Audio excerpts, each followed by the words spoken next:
Good afternoon. Good evening, everyone. Welcome to the Paradise Recreation and Park District Board of Directors meeting of March the 12th, 2025. Would you all stand and join us in the Pledge of Allegiance? And Director Anderson, would you lead the pledge?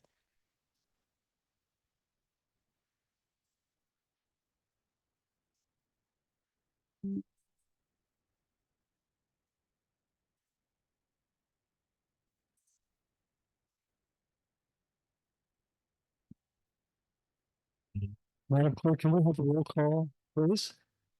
Director Steve Rodwick, Aye. Here. Director Robert Anderson, Here. Secretary John Stonebreaker, Here. Vice Chairperson Mary Belfay, Here. and Chairperson Alma Green. Here. Thank you, Clerk. So as I said earlier, welcome everyone tonight. You're our guests this evening. It's good to see you all. The next item on the agenda is public comment. And believe it or not, that is your opportunity. If you have a comment you want to share with this board, but it has to be non-agenda related, that's your opportunity. So I don't know if you've seen the agenda tonight. Hopefully you have. Hopefully there are copies out there available to you. But if you want a comment on something that's not on tonight's agenda, you're welcome to do so. And I'll open this to the floor. Does anyone wish to comment about something that's a non-agenda item?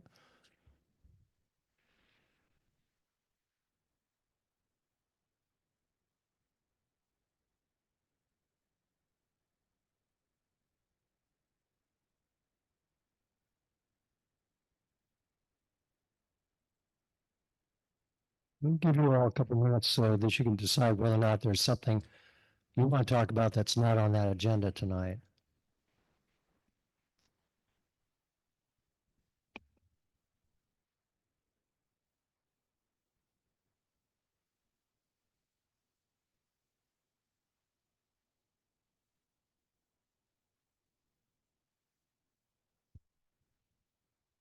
Scott, could you check?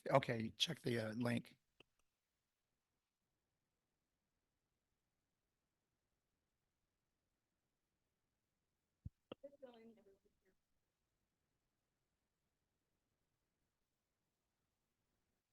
Okay, I'm going to move on to the next agenda item then if nobody has anything to comment on that's a non-agenda item. So we're now moving forward to item number 3, which is called consent agenda, of which we have 4 items. Do any board members want anything pulled off of consent this evening, or staff for that matter? Item 3.4, Safety Committee meeting minutes of February 20th.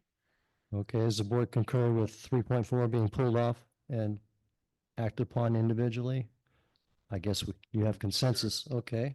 So the other 3 items, 3.1, board minutes, 3.2, payment of bills, 3.3, a grant program concerning regional resiliency. What's the pleasure of the board on those items? I'll motion to approve the items, the first 3 items on consent. Okay, we have a motion. Is there a second? Did you want to I comment? wanted to pull 3.3.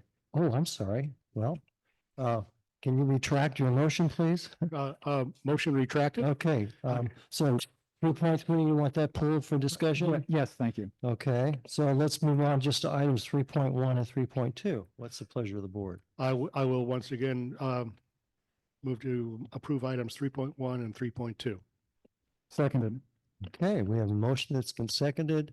Madam Clerk, can we have a roll call vote on that motion, please? Director Steve Rodwick, Aye. Director Robert Anderson, Aye. Secretary John Stonebreaker, Yes. Vice Chairperson Mary Belfay, Aye. and Chairperson Alma Green. Aye. Motion carries with 5 ayes. Okay, Director Stonebreaker, you want to discuss 3.3 with us, please?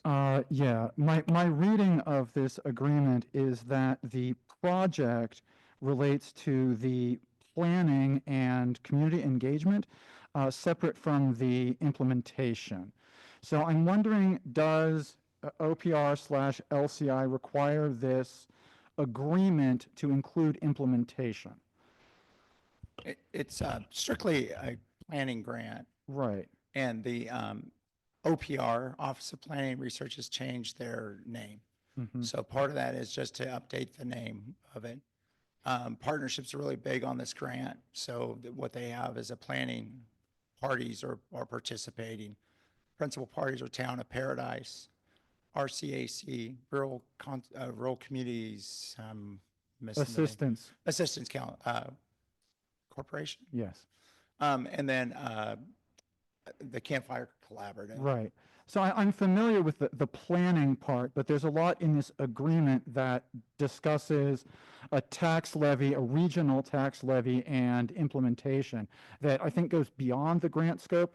So I'm certainly happy to have the analysis and the community engagement part, but I'm concerned that we are agreeing to more than is being funded by this grant, Yeah. the way the agreement is written.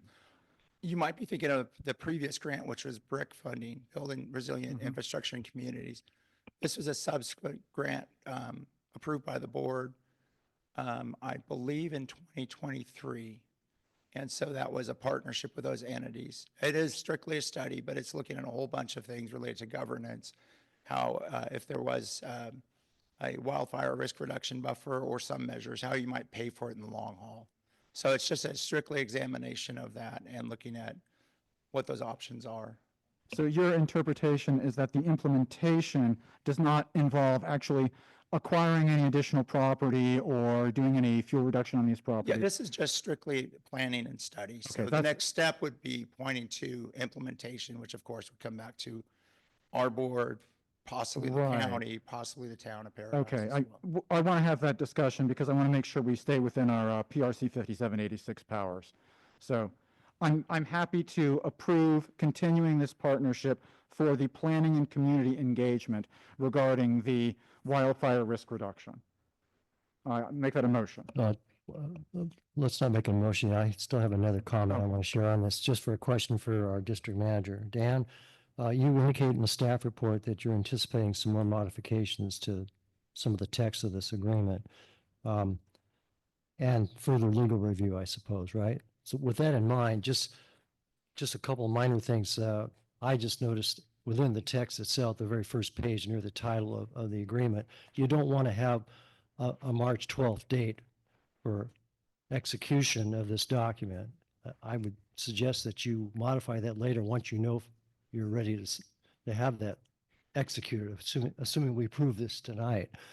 And then secondly, on the execution of the signing signature page, I may be wrong on this, but I used to know Mr. David Ferrier or Ferrer. I can't pronounce his last name. I think he's retired now, but you may want to confirm that. That's just an insight that I may be wrong on, but I believe that's correct. This is them. It was given to me by Kim. I didn't touch this. It was just Yeah. by her, so I'll have to find out who the new signer is. It was a template. yeah, so- that's why I'm just Yeah. I'm just sharing this with you tonight, just so that you know, you're going to have that liberty to further modify the Yeah. document, assuming we approve it as you recommend. But I just wanted the rest of the board to know that. Yeah, that's certainly something we can. Okay, thank you. So So- now, what's the pleasure of the board? On 3.3. Assuming that some modifications will be necessary, we authorize the district manager to finalize the agreement. That's your motion? That would be my motion. Is there a second on that motion? I'll second. Okay, we have a motion that's been made and seconded. Madam Clerk, can we have a roll call vote, please, on item 3.3? Director Steve Rodwick, Aye. Director Robert Anderson, Aye. Secretary John Stonebreaker, Yes. Vice Chairperson Mary Belfay. Aye.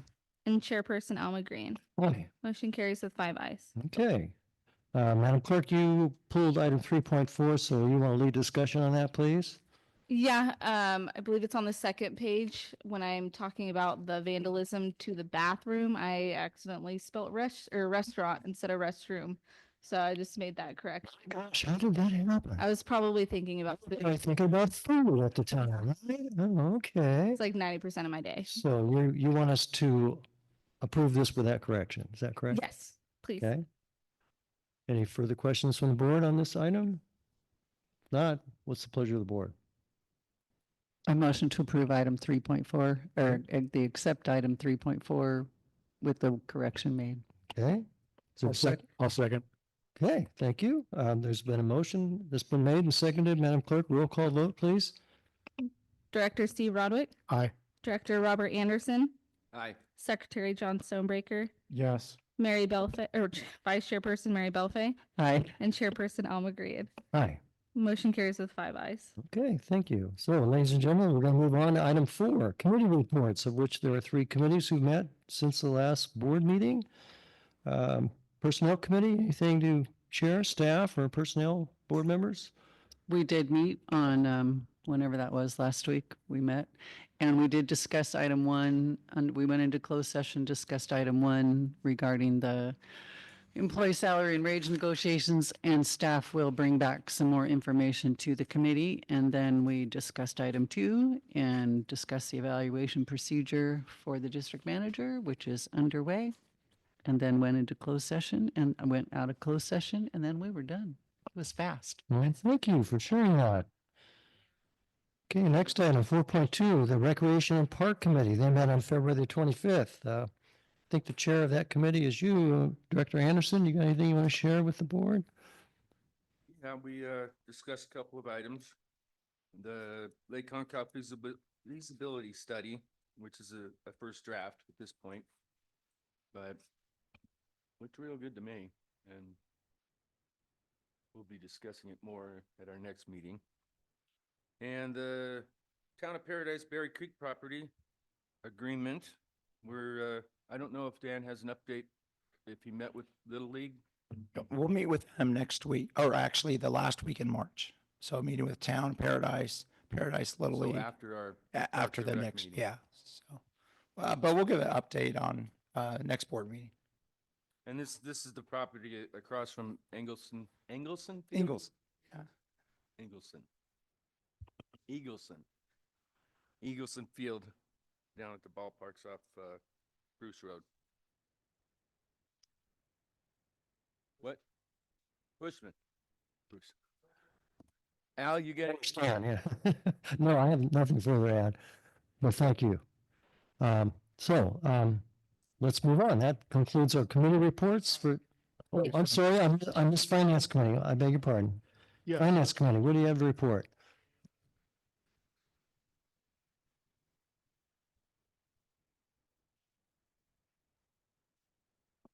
We had a presentation from the contractor. Ms. Merrifield wasn't available for that meeting, and we were seeking additional details, so we chose to table that until we can get that detail indeed. And then we just briefly discussed the budget timeline and the construction bid situation. And that's it. And we will, once we make any determination on the electronic timesheet, we'll bring it to the full board. Anything further to add, John? You were part of that committee. We also got a brief verbal update on the potential agreement regarding the Bushman property, next to Berry Creek. Okay. I have something to add. Just on the committee reports, I had the meeting date of today on all those, and we are going to be putting the date of the committee date that the meeting happened instead of today's date. It was something I misunderstood. That concludes all the committee reports. So now we'll move on to the next item on tonight's agenda, which is old business. Old business item 5.1, Lake Ridge Park, authorization of cooperative purchasing items. So at this point in time, we'll ask staff to give us a brief presentation on this, and then if the board has any questions, we'll facilitate that discussion before opening it to the floor on this agenda item. So staff, Mr. Esseff, can you lead off with this, Yeah. please? Just if you're following it in the packet, it's page 23 on there. So it gives a little background on this. We had an amendment from the state in December of 23 that kind of set our completion date and the award for this project. It's been a long time coming. So we're finally at a point now where we are able to start moving forward, or would like to move forward with some purchases of items. The items are, I do have authorization from our original resolution to move forward, but yet it seems important for us to bring it through here for the board to be aware of and the public to be aware of what progress we're going to make on it.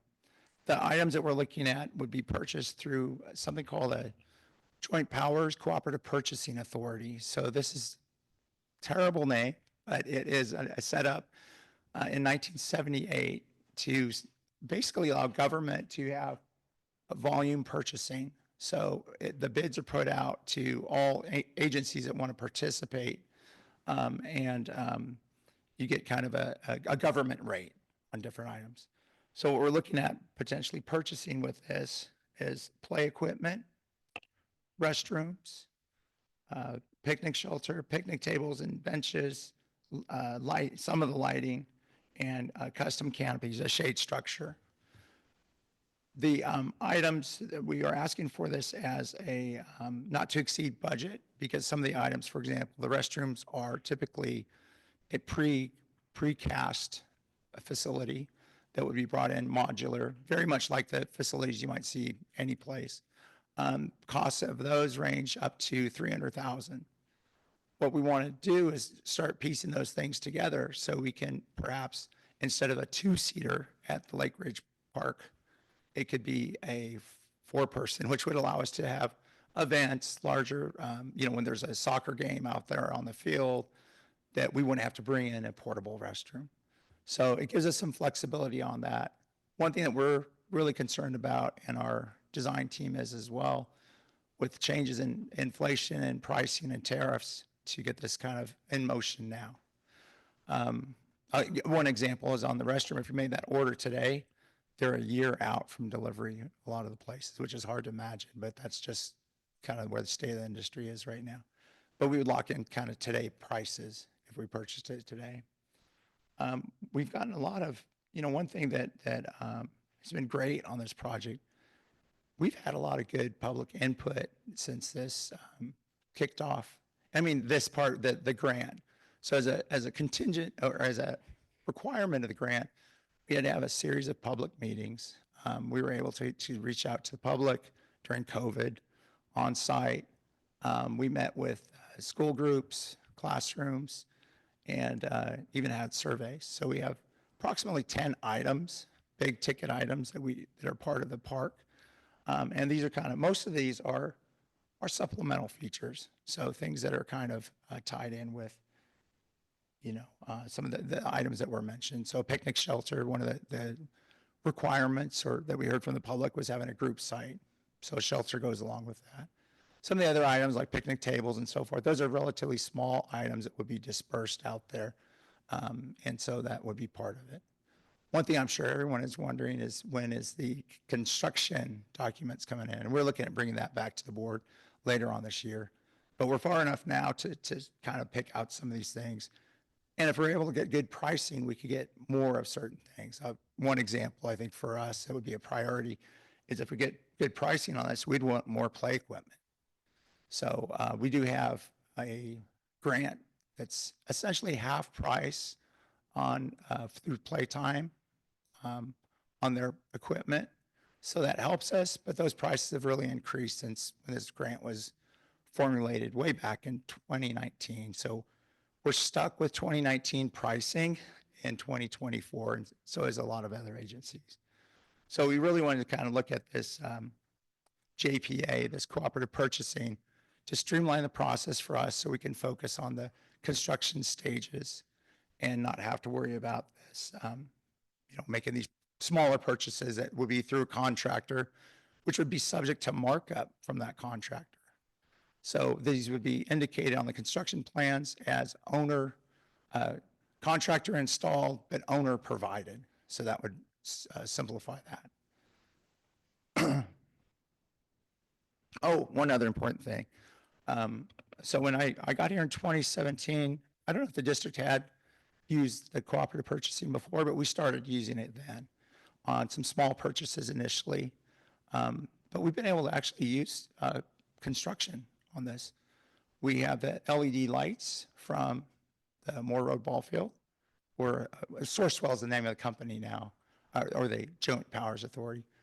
Sourcewell provided that service. We picked a contractor through them, And it came out at really, those lights are great. So it's really, and cost effective.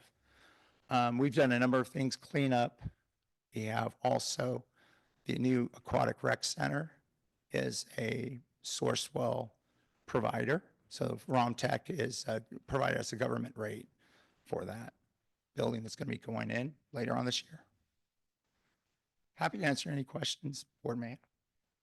Thank And you. sorry about the voice. It's, No, that's fine. It sounds like you've come down with something, but, so thank you for that introduction, Dan. Board, let's facilitate discussion on this. Who wants to start? Do you plan on fencing the shop property on Clark Road to store all this? yeah, we already have a fenced in secured area. Oh, And I so, haven't been by there in a while. yeah, it's not on Clark. So it'd be in our old, probably our old shop facility, Oh. but there might be some other locations that we do it. The other thing is, just because we purchase it now, we can schedule the delivery at a later date. And there may be some advantages to it not sitting out for a long period of time. So yeah, that's a really good question. Ideally, when the restroom, for example, we could be far enough along to where it could be delivered on site if we have that, and that would be ideal. So I have a number of questions. Has the amendment from December of 2023 been made public? It's in our packet from way back when. We could certainly provide Okay, it. because I It's looked a for public it. document. I looked for it and was unable to find it. I was able to find the original deed restriction that shows the term as ending in July of 2026 with a not to exceed of 5.223 million. Is that still the same figure? The figure's the same. Okay, We'll and so, provide an update because there was a long, you probably recall, but there was a long delay for us to get the contract from the state. right. And so they extended the completion date. Okay, because well, we hadn't seen that and it hasn't been recorded, so I just want to verify, this is sometime in 2028? The term that we have to perform? yeah, it is in the report, June 30th, 2028. So, regarding the items that the state approved that we are required to perform to get reimbursement, has anything been added to that? Or is everything else sort of elective? There are certain features that they count as, Correct. I would say, anchor amenities. Correct. So I have a list of those. Yeah. So of the ones that the state originally approved, has anything else been added as a requirement? Not as a requirement. Okay, That that's list is what we pretty, wanted to know. pretty set. So with regards to the possible electives, I would say that, you know, the community really hasn't seen what the current plans are, that we know that for years there was an effort to create a much larger facility on the property than the state was willing to fund, and we were unable to find another source of funding. So it sounds like that's been scaled back. Is that correct? We've separated out the building Okay. and So- we'll come back to the board with Right. that. Well, there were questions that I had brought up in the Recreation Parks Committee meeting in October regarding, you know, the footprint of that, and if that facility is smaller, then we might need less parking, and what might be used with the other acreage, how that could be used, and also the future planning area on the port property with the $100,000 curb and gutter purchased in 2009. So, you know, I wanted to have those plans made available to the public because we still haven't seen them. You know, when Greg and Patrick were in this room in October, they said that the drawings in this giant fold-out weren't the current drawings, and 5 months later, we still haven't seen what might be going out to bid. And one of my concerns is that with the tremendous cost inflation since the submittal, you know, the town of Paradise, a previous previous council directed staff to pursue the regional connection to Chico, and then determined that that was going to be too expensive. And then the current board has given different direction to the staff now. So it's not clear how many millions of dollars we're going to be over budget just to perform what the state originally approved. So I am reluctant to sort of give this, you know, blank check for, you know, equipment and other what I would call fixed assets that I think would normally have to come through Finance Committee. And I don't know the exact text of the direction that you received from the previous board, but generally these purchases over $25,000 of fixed assets would require some policymaker discretion. Yeah, you have quite a few questions there, so I'll take them in sort of order. Tell me if I got this wrong. One is the concern about the cost overrides. And then two is our purchasing policy and how it relates to this. Is that? So I think one big difference, insurance, all costs have increased since this was out in 2019. One thing that's a little bit different than a project like the town has with the connection is they can't skimp on any section of pipe between here and Chico. They can't cut any corners on that. On our project, the project is written with certain features in mind. We'd hope to put, for example, 3 or 4 playground features. Our grant says playground features, so that reduces it.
I thought it was in progress. Yeah, Did it kick you out, Scott? it crashed and I just joined back in. Thank you.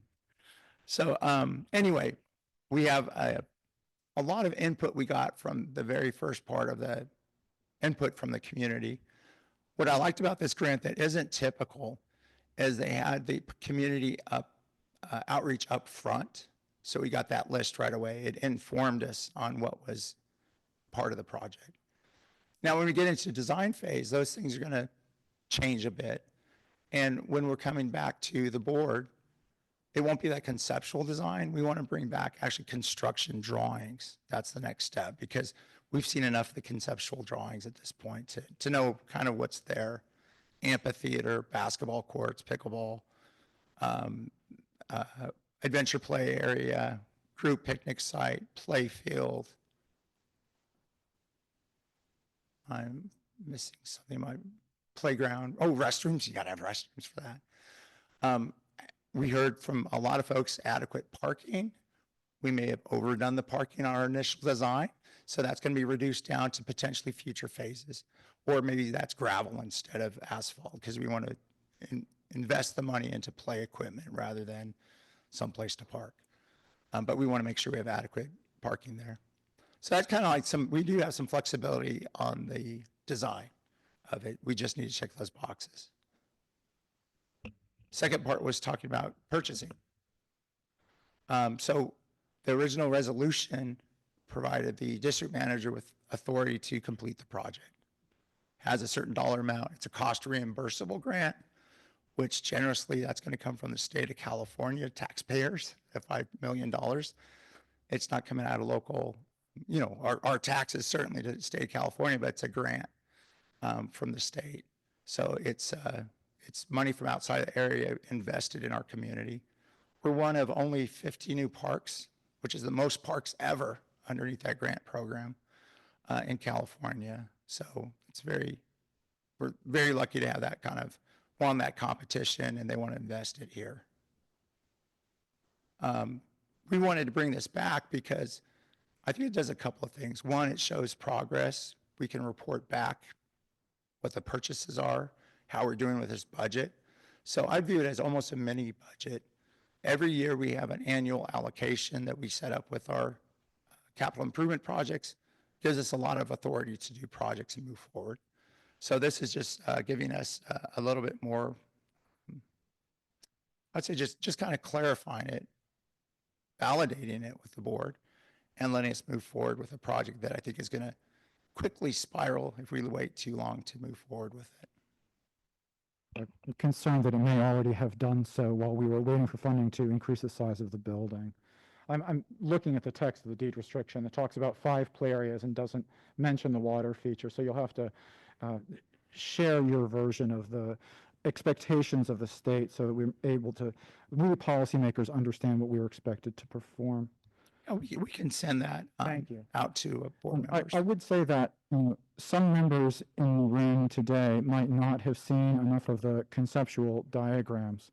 It would be worthwhile to reconsider public input for the full footprint of the park. Mr. Stoneberg, let me ask about that. So, we've had oftentimes that come up, and we've asked for folks to provide us input. Since this was approved, since that initial period where we were getting public input, we've gotten very little input since then. I know we've had people come into the meetings and show concern, very open to input, or people ask questions, they want to know about it. We do have a conceptual design on our website that shows some of the features. So I think it gives a good sense of what's intended to be out there, but it's not construction drawings. It doesn't show the total number of tables and where they're located and all that. But it just shows some of those key features. Right. So I'm just saying that while there is still some flexibility, I hope that we can reconsider. Just like in the 2011 process, there was a draft master plan, and then there were 3 meetings on the Upper Ridge that each attracted roughly 40 participants. And then there was a revised master plan in June that was submitted and did not receive funding.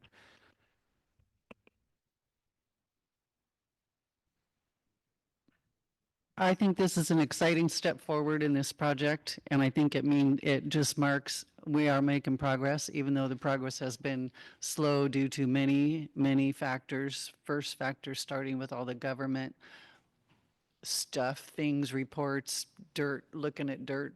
I mean, all of the things that we had no control over that we had to do no matter what, and the timeline was not our timeline. That was the biggest thing that made this process feel like it was never going to happen. But I think this is an exciting step in moving forward, and I'm excited when I saw this. Oh gosh, we're going to purchase stuff, and I totally agree. Purchasing equipment now will save us more money than if we wait. And if restrooms are a year out, I'm sure some of this equipment there's months out as well between the time you order and the time you get it. Being a construction wife, that happens. There's nothing, you can't do anything about it. And your homeowners get mad because the carpets aren't in. Well, it's not my fault. The appliances aren't in. Well, it's go talk to KitchenAid or something. But anyway, I think this is exciting and it's a step forward. And I'm going to make a motion that I authorize. Oh, no, done. Yeah, We need more just point discussion. over. Let's get some rest of comments from the board Okay. and public. I think there's some comments. All right. And just to add to what Mary says, none of these elements here listed are controversial or not required. They are indeed all required. And if we can purchase them now to save money and get more bang for the buck for our people's tax dollar, then I would say this would be a good move. Yeah, thank you for that. I was going to mention one thing. One of the things that were kind of design consideration public mentioned, although there was dissent from the kids, folks wanted to see more earth tones, kind of neutral colors across the site. Some of the kids want to see some splashes of color. So we'll have to balance that. But I think for the most part, these things are going to fit into, the environment up there and be kind of the earth tone, neutral colors, that type of thing. So we have some principles in mind. It's not just going to be just bought off the shelf on whatever's available. Okay, it's my turn to ask some comments or add some commentary. I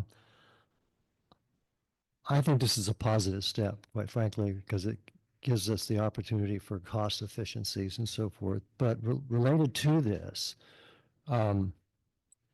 what I need to understand as a voting member of this board is you're asking for a not to exceed figure of 700,000.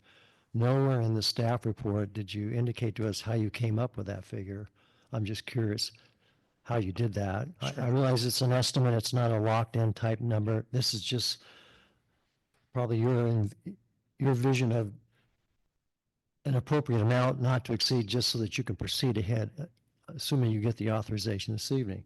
The other question I have related to this is over what period of time, if we give you the approval to proceed on this, when do you initiate starting this activity and over what period of time? Are we talking about 1 year, 2 year, 3, whatever, when we have a not to exceed 2028 year that we're supposed to build the first phase of the park, right, as it relates to the grant? These are pertinent questions that I'm asking.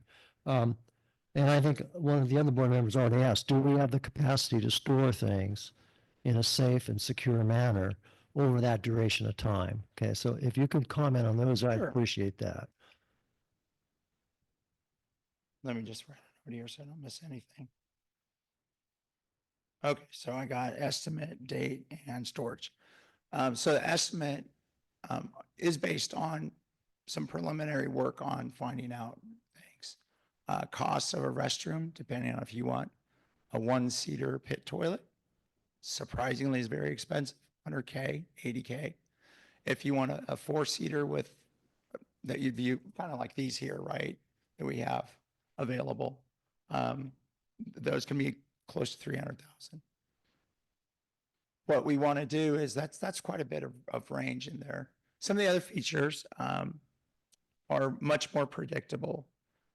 Play equipment, believe it or not, for a feature is about 30 to 40K per feature, which is kind of a sticker shock price. Picnic shelter, those can be, I think I want to say it was 30K on that shelter. These are just ballpark figures. What we're going to do is going to see if the quality is and the range that's available and colors and design. They need to be something that is going to be, from a maintenance standpoint, durable.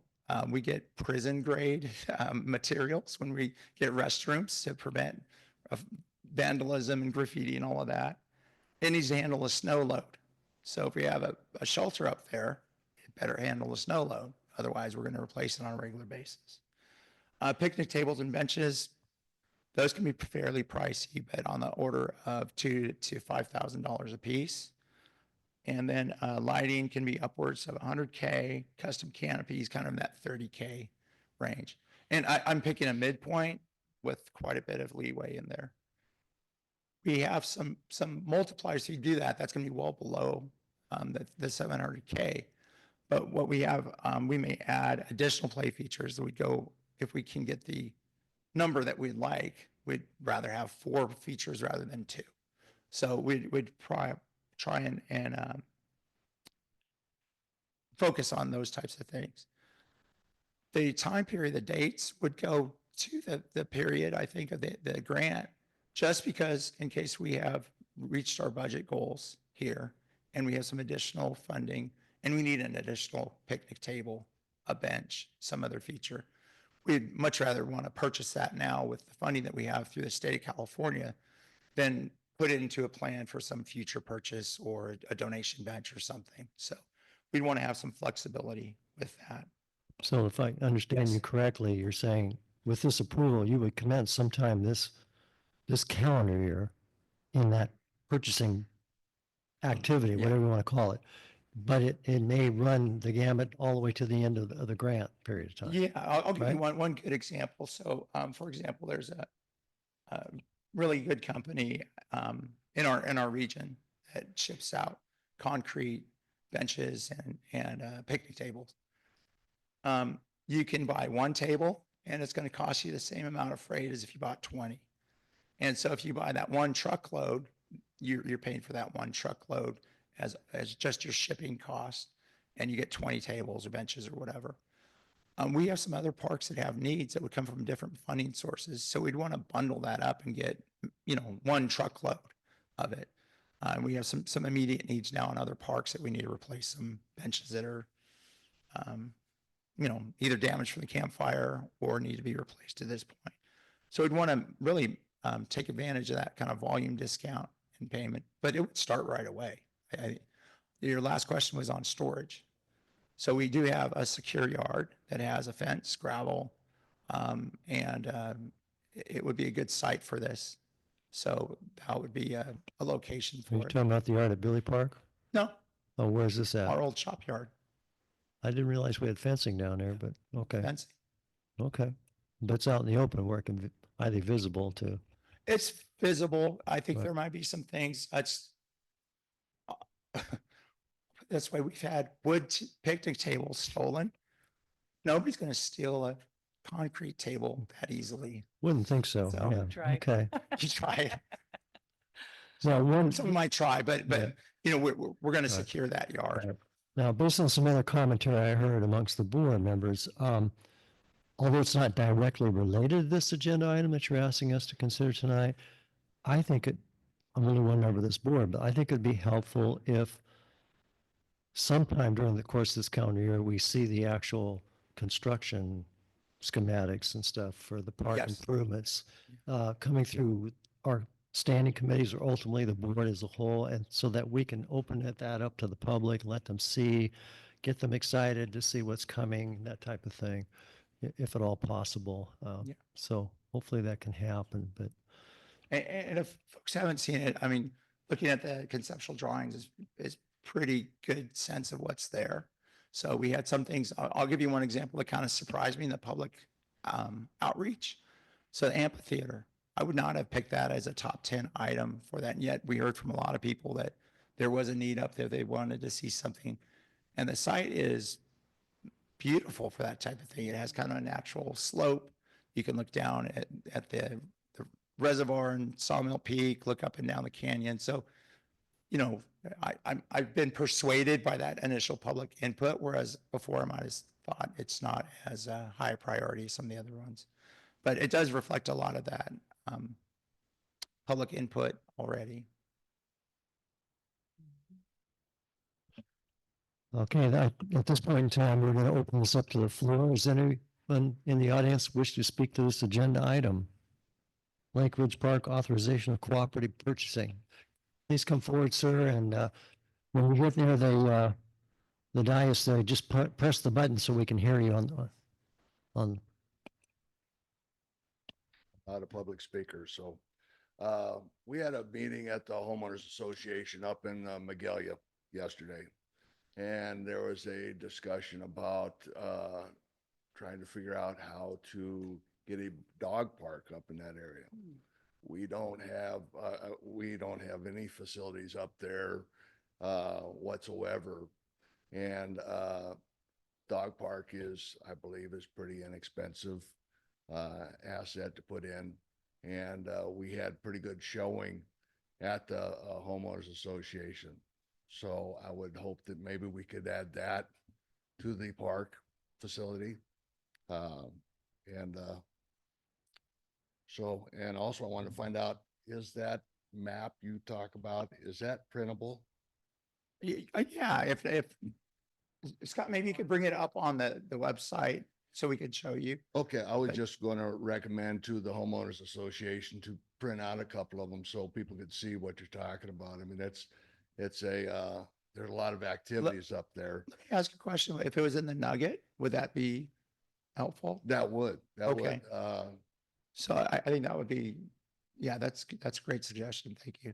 Okay, But you know, if anyone in the room needs a printout, we can print one out in our office here too and have it sent to you. So Okay. either send it by email, that link that Scott's probably going to bring up in a second.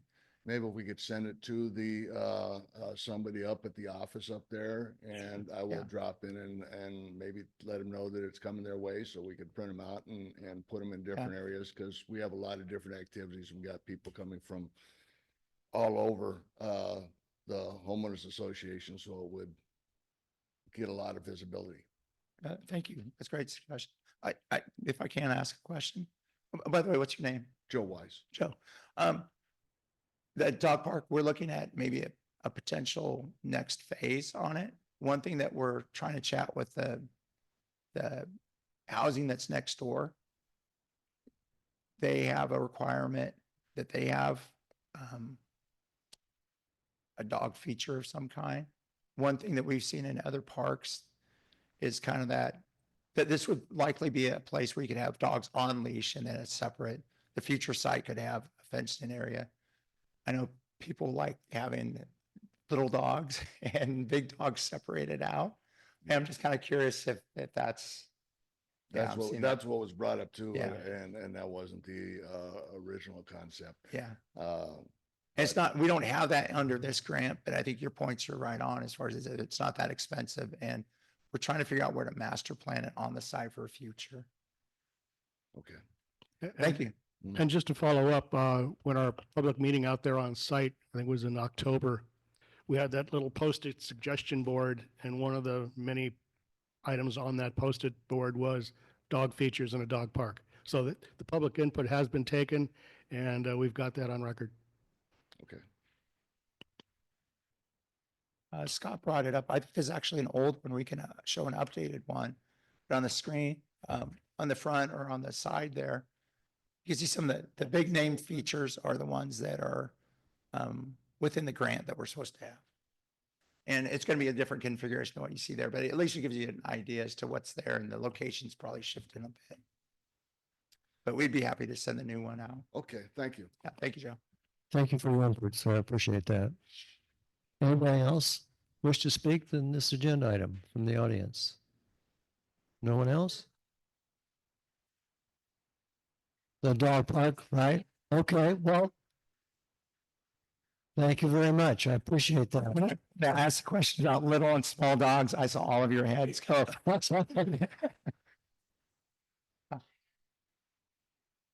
Okay, Yeah. very good. Well, Mr. Chair, I just have a couple of questions. if That's okay. Yes, So, a lot of dog parks, they'll either have just, it's a fenced off area and that's it.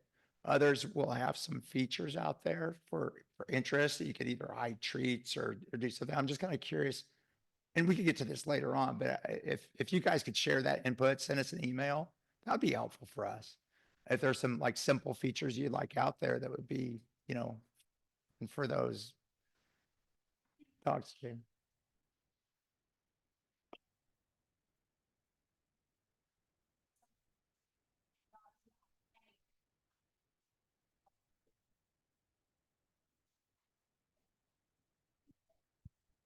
As a, Thank you.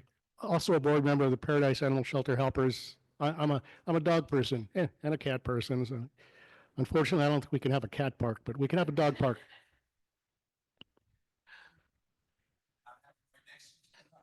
Now, Dan, we own parcel 21, right? On this map? Oh, no, it's that's right. What's on there? So 21 is part of that. The neighbor parcels that we don't own. Okay. Yet. And I know the disc golf takes up the golf course. What about the driving range? That's a pretty large, We would love to have that conversation with you at another time. okay, let's bring the matter back to the board. Oh, yes, Since I'm here, just wanted to make a comment just to echo the chairman's and also the secretary's desire to see the most current iteration of the plans. Our community would very much like to see a current iteration of these plans as soon as possible. Not January 2024 or 23 or what we're seeing tonight, but just what you have now in its current form, we would love to share with the community. It's our request. Yeah, and just one thing on that. So the conceptual design is updated. Because of our bidding process, we have to be careful with anything that's construction documents. So those can't be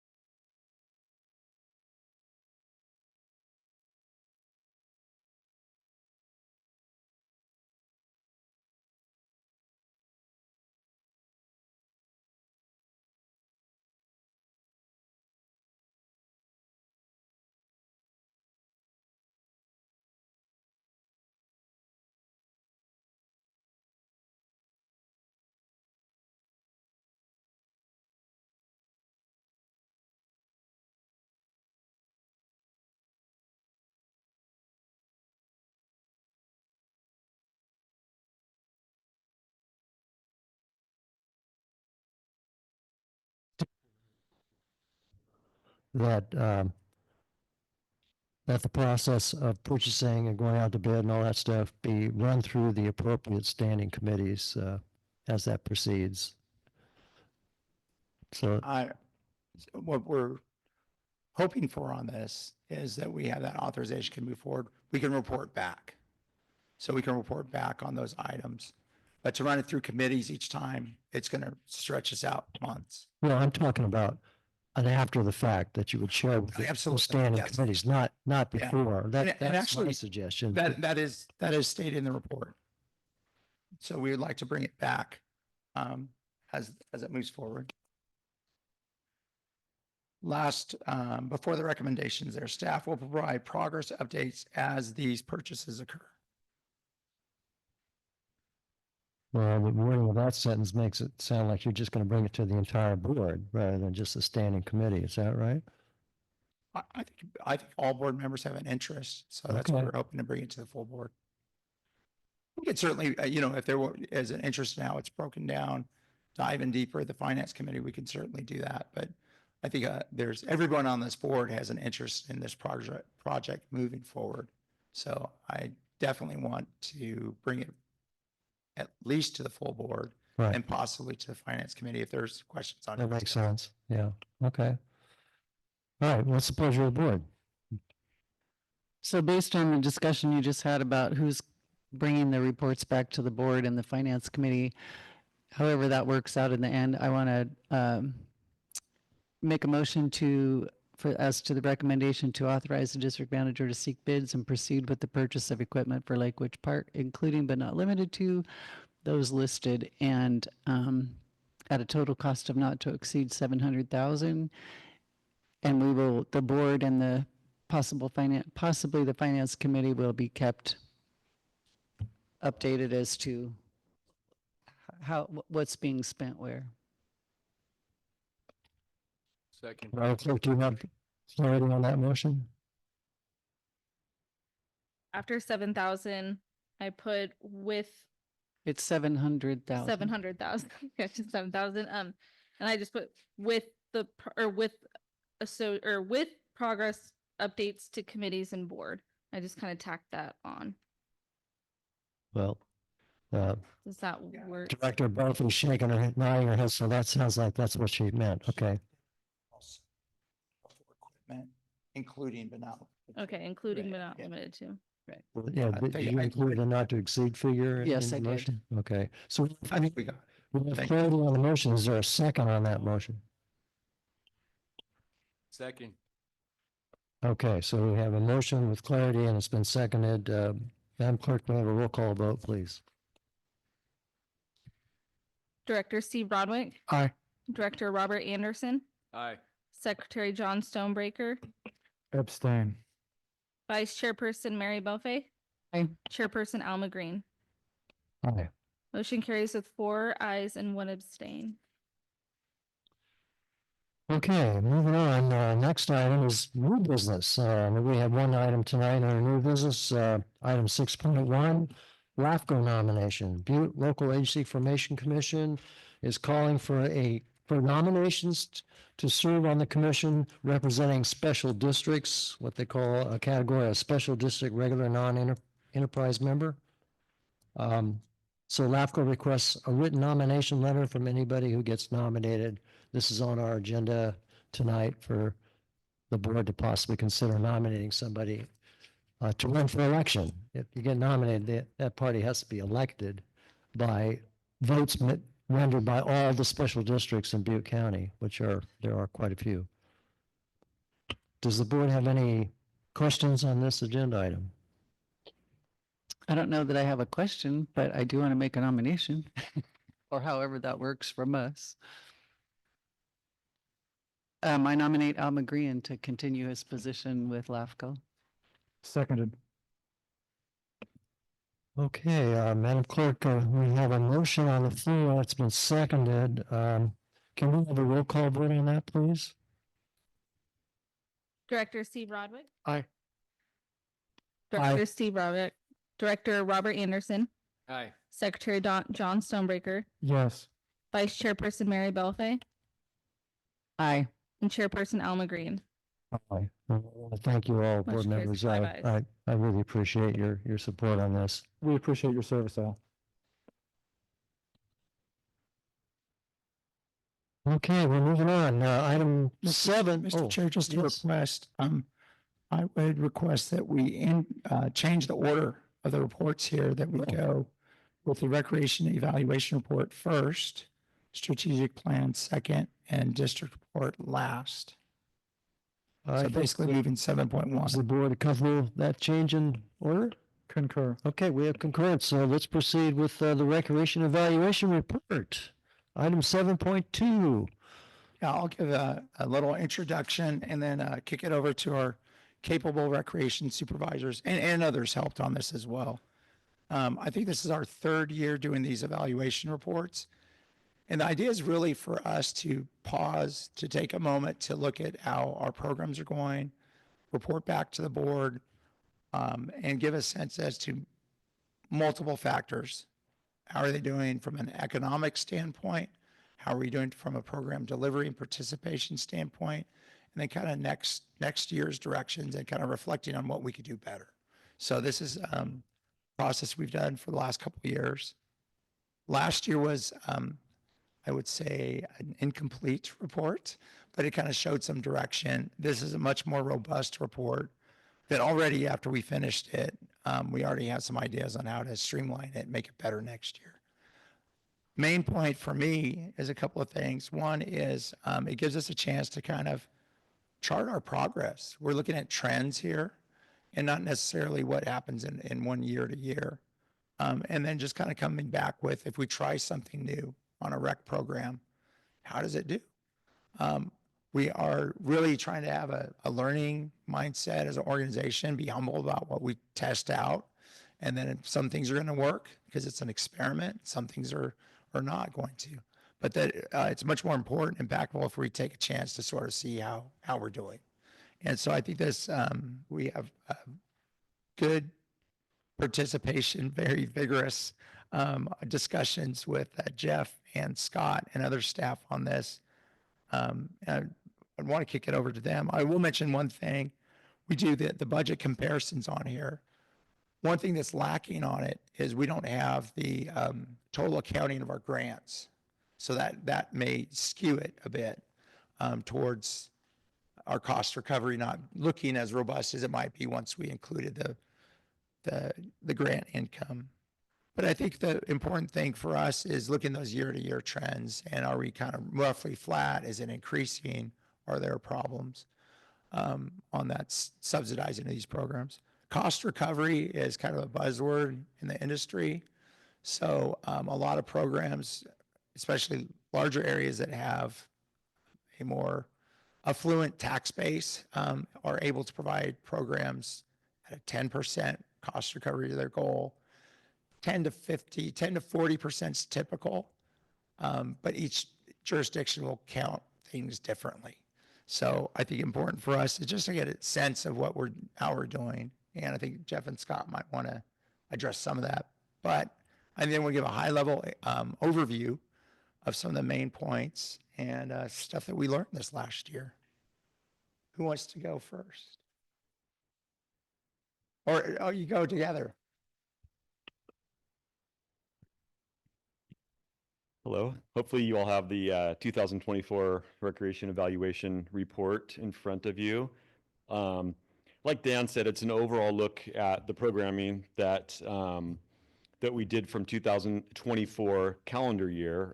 There is some comparisons, a lot of the categories to 2023. And in the report, what we tried to do is talk about the description of each category, the expectation and goals, milestones and accomplishments, participation, revenue, analysis. Of course, here you have the overall budget comparisons.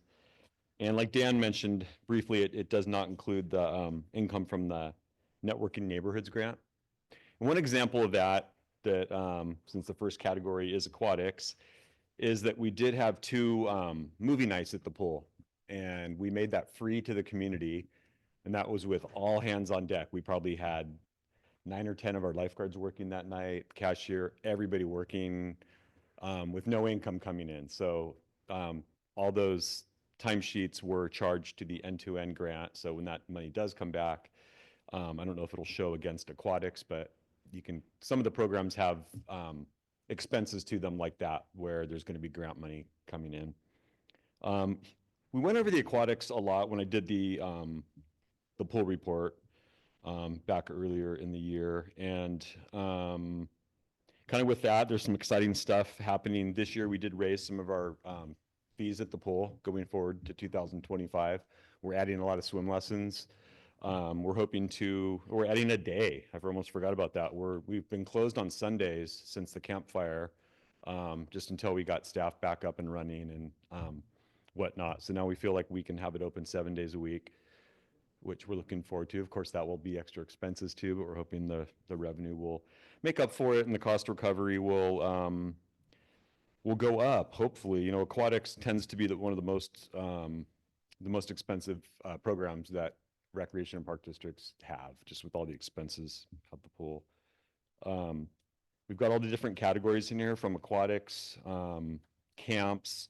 And just so you guys know, we each did our own section that relates to what we're kind of overseeing. It's a group project.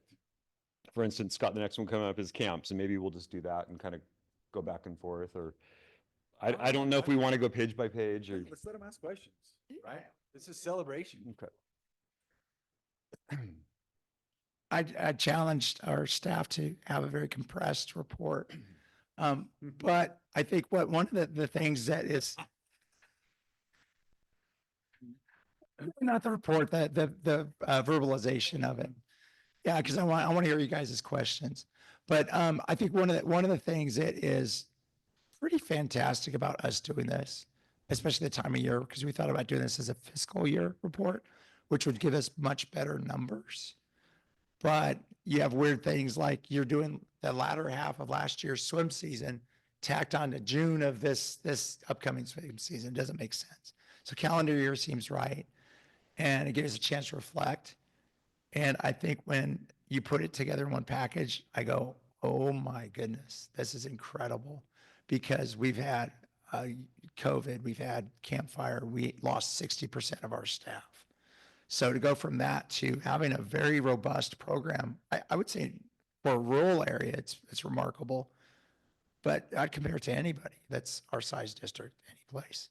And we've increased our geographical distribution as well, working with new partners this year. So, it's been pretty remarkable, and I expect more greatness next year.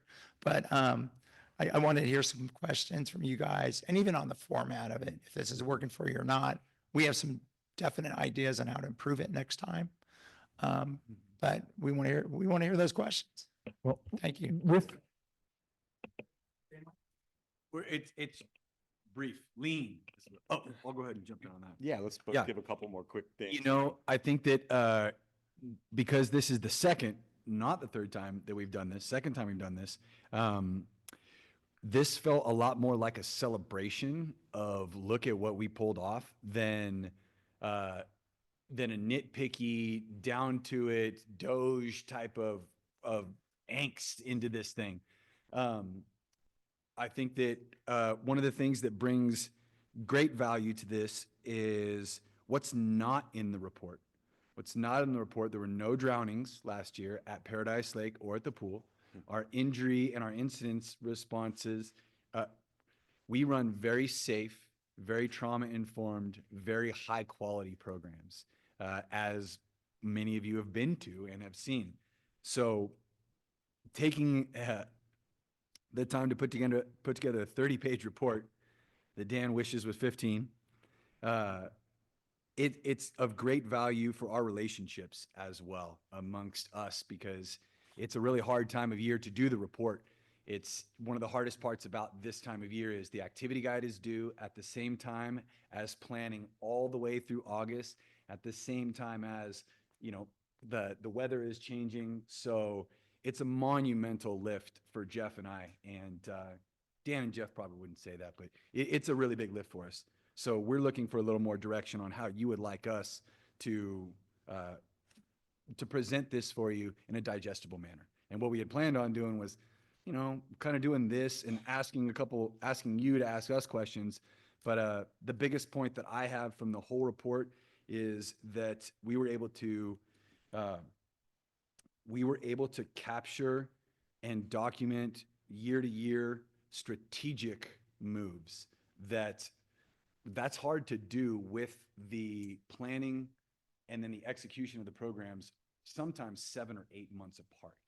So that's one of the inherent challenges that I feel like we did a really good job of capturing this year. So that's my number one takeaway from the report this year, is that it's a better report. I was just going to add too that we're well into 2025 Yeah. already. Obviously, next month we've got two of our biggest events with Kids Fishing Day and the Gold Nugget Craft Fair. Rapidly approaching.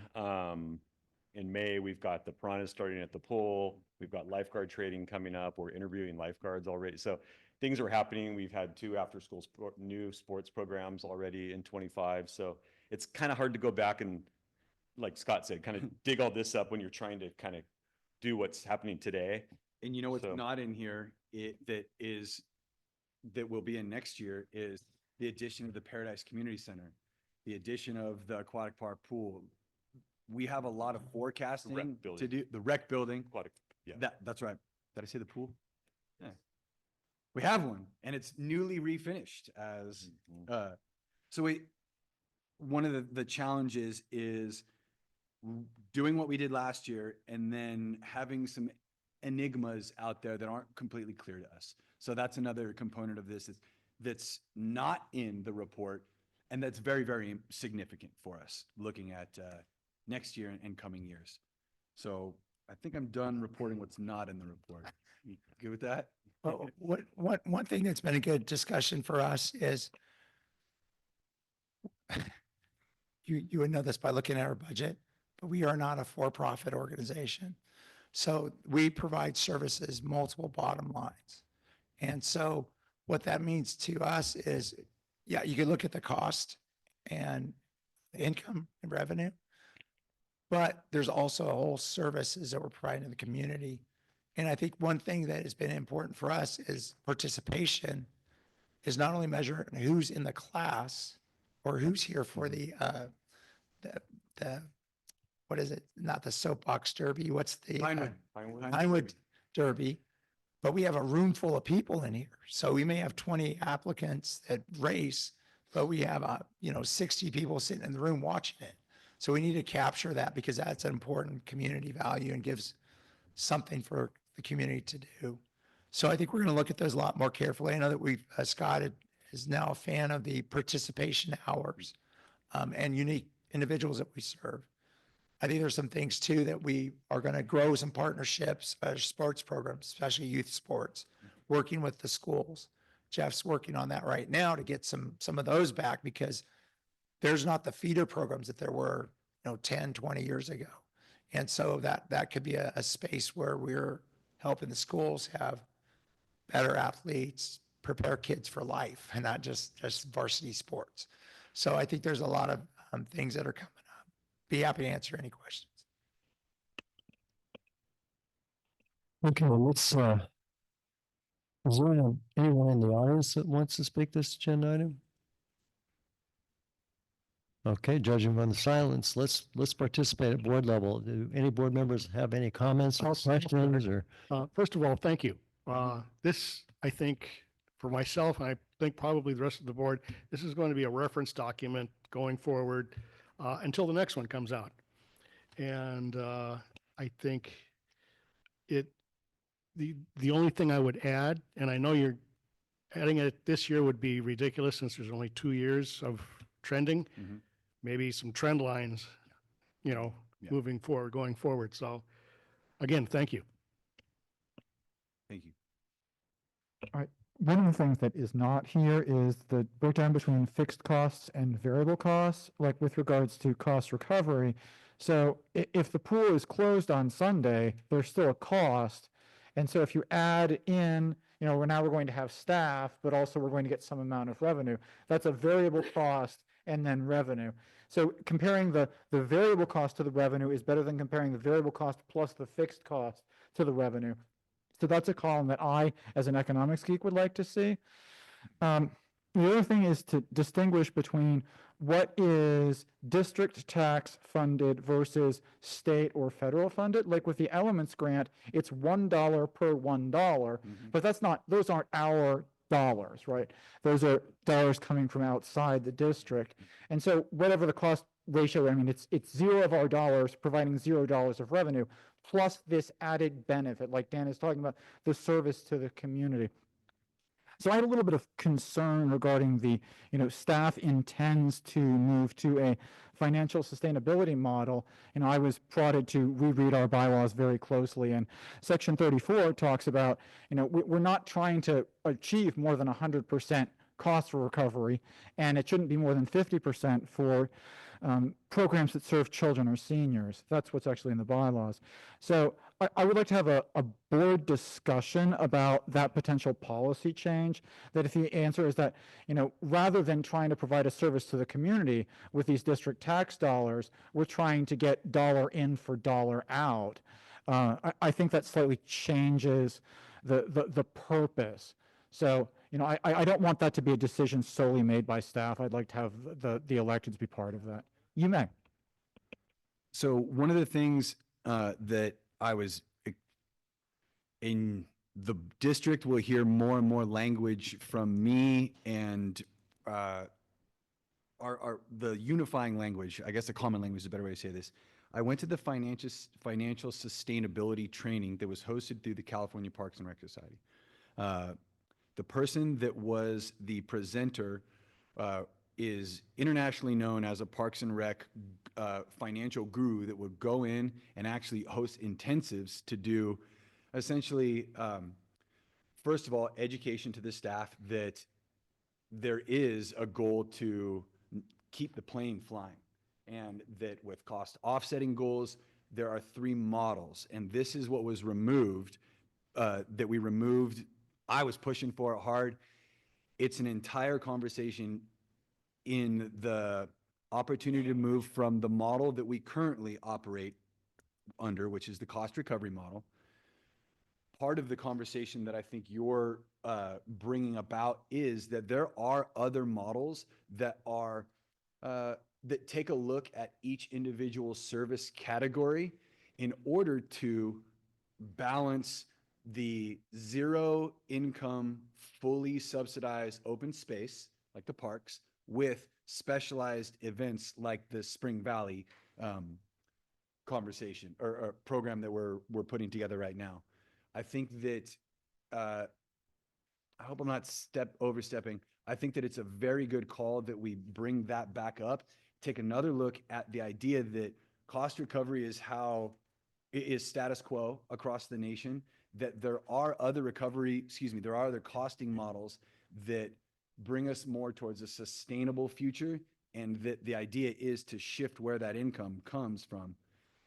And I think it would be pretty hard to run this place in the long term if we only set a 50% cost recovery goal for programming. That's one of my So- concerns, especially with the acquisition pending of the Paradise Community Center. I don't really expect that to pay for itself, at least not for many years. So we'd really like to have an understanding of what our operational deficit is going to look like in the future. And I did ask you offline for the addendum B that was referenced. It could be that there's very good justification for moving to this model, but I think that that should be a discussion here rather than a staff discussion and saying this is how it's going to be in the future. Heard. I think that the point in introducing the model through this is a nod towards we're very one of the highlights of the, or at least the sections that I worked on, is we reduced costs across the board, making strategic decisions not to go out to the 4-bay for camps saves us $1,500. And with camps that weren't fully attended, that's a big deal as far as percentages, and margins are concerned. So we've got our finger on those margins, and I think that a significant amount of our gray hair just comes from us being that voice for the community. Is we're the ones that want to make sure that that we're as whole as possible. Could I add something to that too? Is with the cost recovery, I don't know that we have an exact cost recovery formula that we've been giving the administrative bylaws that you're talking about. I don't know if those are somewhat outdated and we need to relook at them. But obviously, I'm looking here at the events, the Gold Nugget Craft Fair brought back a 516% cost recovery. Well, the district doesn't just do craft fairs. Right. And we do things like aquatics that are more, so I think across the board, you have some things that are going to bring in profit and some things that are going to lose a lot. That we're going to invest a lot into. That we're going to invest a lot. Good one is the Tiny Tots preschool program. It takes a lot of staff to keep an eye on those kids and keep them safe. Yeah, we don't want to gouge the customer too much on that, so you have to balance that stuff, I guess would be my input. I think your main point, Director Stonebreaker, is some of these things need to come back as a policy issue. One thing, if you just look at it from a 50% cost recovery and took it as gospel, how do you cost that? Do you cost it at 100% attendance? Do you cost it at 50%? Or in some cases, we will put a program forward with a few students because we're trying to build that program and next year may double. So it's a moving target. And then I think another thing that's going to be important for us in the long haul, as we add some of these other facilities, we want to serve and provide at a good value our students, our seniors, folks that may be economically disadvantaged. And yet we're providing some services that other people may pay a premium for to be trained at what we're doing. And so if we went 50% on them, that would take away from the whole program rather than that higher profit's not the right word, cost recovery would allow us to do more youth programs because it balances out at that level. So I think there's a lot of good questions on that. One other thing I was going to mention too, you raised the fixed versus variable costs. One thing that this doesn't fully capture, the aquatics is probably overstated on their costs because it has chemicals all year round. Whereas if we're doing a yoga class in here, we're not charging them full cost of the building when they're not using it. So that those pool costs are probably inflated and those pool costs are the most expensive for any rec district and cost recovery there is usually on the order of 20 or 30% or less. So it looks like we're okay on that because we have an old pool that until we have these big ticket items we got to fix is pretty inexpensive to operate. But I think your main point on looking at these kind of different models, frankly, that was the reason why I wanted to pull out that sustainability model because it has not been vetted, has not been shared with the board or even staff. So we need to kind of come back to the board with some different ideas. I'm just really excited to teach everyone what I learned. It was so cool. So I think a good example might be the ice rink. I think that was at a cost recovery where the board wasn't comfortable with. You all decided that you couldn't really stomach that expense anymore year to year, for whatever reason. And there's other wacky stuff we could explore too. Do we have variable costing for demand on classes? So if you're first in, you pay a lower rate. If that class is getting close to the end, you pay higher, kind of like Giants or A's tickets. Well, not A's tickets, but Giants tickets. Yeah. Or if it's closer, it's sold out, you pay a higher rate. Yeah, that's and then Dan, we have scholarships. Scholarships. To bolster the people that can't afford it. And we're probably going to tap into those scholarships this year more. So at this point in time, we've heard from most of the board members, but I want to give the other board members who haven't had a chance to speak or ask questions.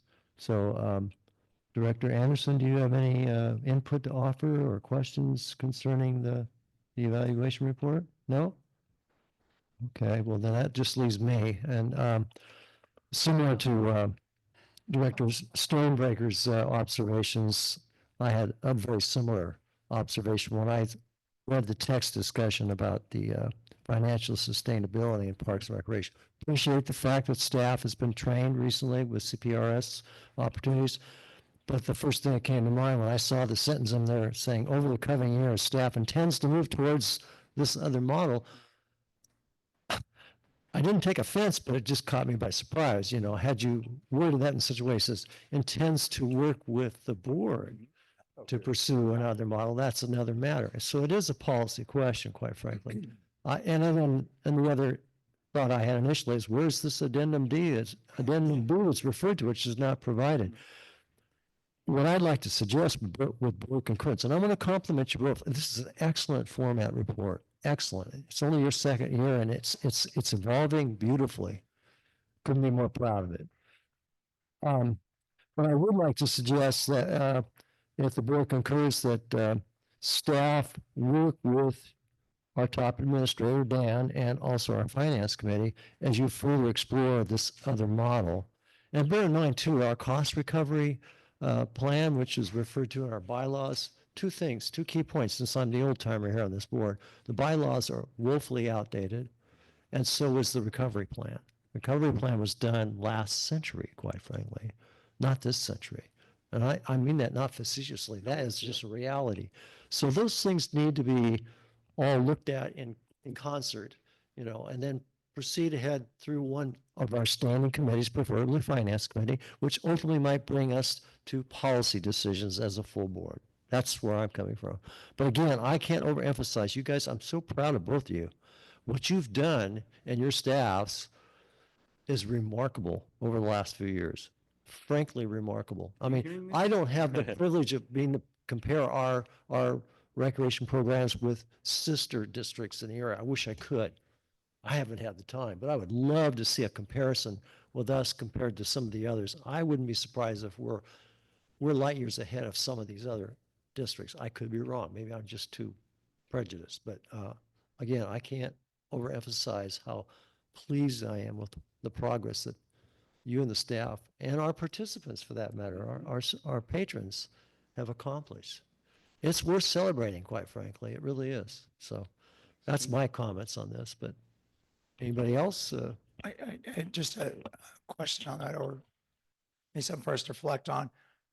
I think one of the things on digging under the hood with the cost recovery and the models, I think really next year is the one that's going to tell us a lot of information. And so it'd be helpful if board members had requests for certain information that we could start collecting now that might help expedite that conversation. So if you have suggestions on what data you might like to see that we aren't collecting now, because we're learning a lot, but I think this next year is going to be a lot more clear picture on maybe how we should proceed with cost recovery and some of the variable costs on different programs. What was alluded to by staff, and I support this, is I think it's worthwhile. It's just one component, but on an annual basis, when you have a report like this, and you're talking about recreation programs that, you know, occur and so forth, I think it's important to share the component about were there any injuries, whether, you know, that type of thing, because that is related to some extent, you know, ultimately to policymakers. So just, that's my suggestion. I don't know how the other board members feel, but, and I think you heard from Director Stormblaker, he wants to see some comparisons of fixed costs and variable costs, that type of thing. So again, that's not an easy task, but it can be done. It can be done.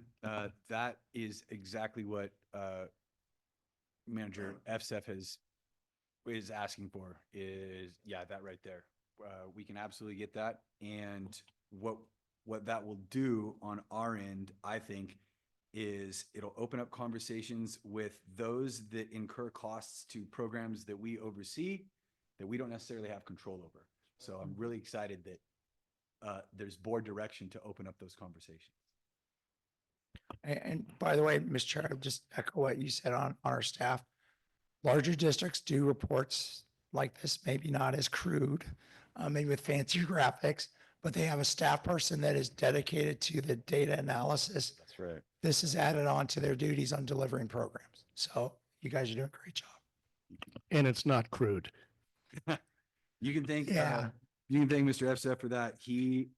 He's being very understated with the amount of support he gives us in making it look like a professional report. So want to send some love back up to our And to Catherine, our bookkeeper, of course, Yeah. too. yeah. Al, you said something interesting about what Scott said that I don't like to use, that having an accident at the pool. This morning we were talking about ways to possibly cut costs, and the aquatics came up, and it was like, we don't want to skimp on training, safety training. No And way. that's a lot of the, the staff costs. You bet. So No, that's an investment that's well worthwhile, and hopefully we can keep pace with that. You guys know that better than us, but Yeah. we've had down years, and then this last couple of years, we've really been good for getting training for lifeguards and so forth. So, Yeah, I think that there's starting to be a narrative that the culture at PRPD is a great place to work and that we will take care of those that we work with through, and I think our rec coordinator is a great example. Connor Finnegan was once a tiny tot, and now he is one of our camp directors, and he's run the gamut. A very short anecdote. Yesterday, I was with Connor and a dozen hearing impaired 7-year-olds. And it's the best work we do On a field trip. Yeah. on a field trip. To see these little ones and to Connor be able to sign to them. It's the full circle of we are outdoor education for all. We are serving those that are the least of us that don't have the voice. right. And that's Right. another thing that's not in here is all the faces and the smiles of those. Absolutely. Right. Well, that can come with graphics when you add it, like director said, or district manager said. This was kind of fun to read. And it was, I mean, you guys did a lot of work to put this together on top of everything else that you spend a billion hours a week doing, but I think it's a great start. I don't know how I would rearrange it yet at this point or what I would delete, but you got to start somewhere. And so the way I would start is do what you do and you dump in everything you know, and then you realize, okay, now do we need to keep this? Or, so I thought it was a great start and it's kind of fun. It was fun to read it, and we're gonna get there as a staff and a board to make this report concise and logical. My only request is things like this. Can you make it bigger print? That's not our report. I know. Yeah. No, No, that's, it's part of next. that's next. yeah, but anyway, That's great job, and Thank you. it definitely sparked conversation of where to go from here and how to get there, and more information to come from models, cost recovery, sustainability, all those buzzwords. But at the same time, we have to remember something that I believe with all my heart. Raising my kids in this community, it has to remain affordable. It has to, we have always had discounted rates for adult programs, teen programs, youth programs, tot programs. And we can't, in my opinion, vary from that, because we all know Butte County is one of the poorest counties in the state. And those people have a need that we serve, and we've always served it as in the 46 years I've lived here. And I don't want to see that priced out. So that's a big consideration we need to keep in mind we're not a not-for-profit. I mean, we are a not-for-profit. We never have been a for-profit organization, and we've always maintained, I think when I first came on the board, we had $1 million budget and we served thousands of kids, right? So it's like, we got to kind of stay in that mindset. kind of mindset. That's my opinion. I think one of the first response that I have is, depending on how closely we get into the detail of this, one of the prime examples we have is the Healing Trauma Through Nature program is under the excursion code. That program has like a 70 to 90%, depending on attendance, cost recovery, the Healing Trauma Through Nature. However, because it's under the EX4 code and I can go do bigger programs with Trio or with private tel clients, this is kind of a model we're trying to introduce. When the ropes course gets here, those are, $3,000, $4,000, $5,000 contracts that come through once a week eventually. So Well, that balances out. having a cash cow Right. makes it so that we can offer very affordable services to 3 and 4-year-olds. Yep. So that's part of the future conversations that we'll integrate with policy, hopefully. One other observation, thanks for that, by the way. Thank you, Mary. Was us promoting scholarships more often.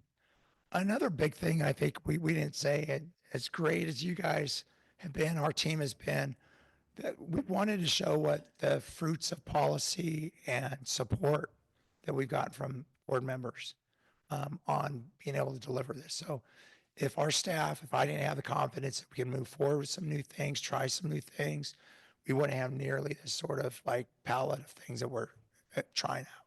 So want to thank the board, acknowledge that for the support for our staff, that they all feel it. So appreciate it.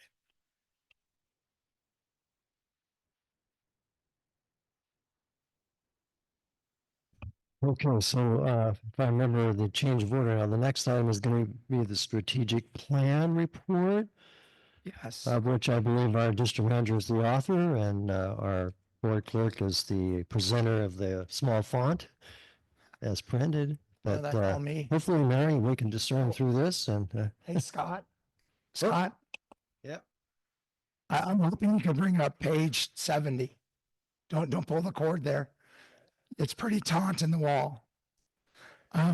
Page 70. Bring it up, please. So, we have attached the super fine print. Then in the PDF, the board can zoom in on if you want to see the details. Okay. We're not going to go to the small print. We're going to go to the big tables. Anyway, I think it's important from the board level to look at kind of the overall numbers and direction. So we have on there, if Scott can bring it up, page 70, Scott, 70, deep in the report.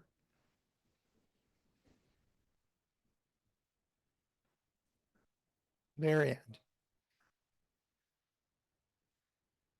Need to give Scott some training on how to navigate PDFs, it looks like. Anyway, board members can see there's a table there. People in the room can see it. We front loaded this. We have a lot of, and people knew this going in on an ambitious list that was adopted pretty late in 2024. We wanted to get some stuff done. So some of those things we knew would probably have to be adjusted. Yeah, thank you, Scott. Just zoom in. We have a breakdown by functional area that I think is helpful. So administrative and visitor services, board of directors items, includes a strategic, not only a strategic report, but also a opportunity to look at it. Oh, and make sure you share it online. But also we're going to have another update on this in a couple of years. Finance, outreach, parks and facilities, planning, project and fund development, recreation programming and events, and then the strategic plan itself and our volunteer program. The next page, 71, shows kind of progress to date. And I think one thing that was surprising to us, if you look at just items that are completed or partially completed, we did a lot this last year. And some of the items, I mentioned this in the report, that are partially completed are annual items that we probably could remove because they're part of the organization now. So we could probably mark those as complete because they're really embedded in our reporting, for example. So anyway, the following pages go through all 87 of the work plan goals. And you'll notice there are a few places that we tried to bold that we're going to revise for this year. So revised dates. Our staff, I think, especially last couple of months, a few months of 24, we brought this out quite a bit and just checked in. Where are we with this thing? Little reminders, some things you forget about. And so coming back to it, knowing the dates are really helpful for our staff. A lot of places will have a strategic plan. They don't present the work plan. So we're being very transparent, having it out there for you guys. I think it gives a chance to kind of show our progress, what areas we may need to step up, what areas we may look at now and say, we don't need to do that anymore, or maybe it gets deferred. So some of that will have a much more extensive look at it when we come back together with a retreat with the board and look at these. But I think we have a very solid plan here that's in full implementation mode right now. Happy to answer any questions. So you just caught my attention.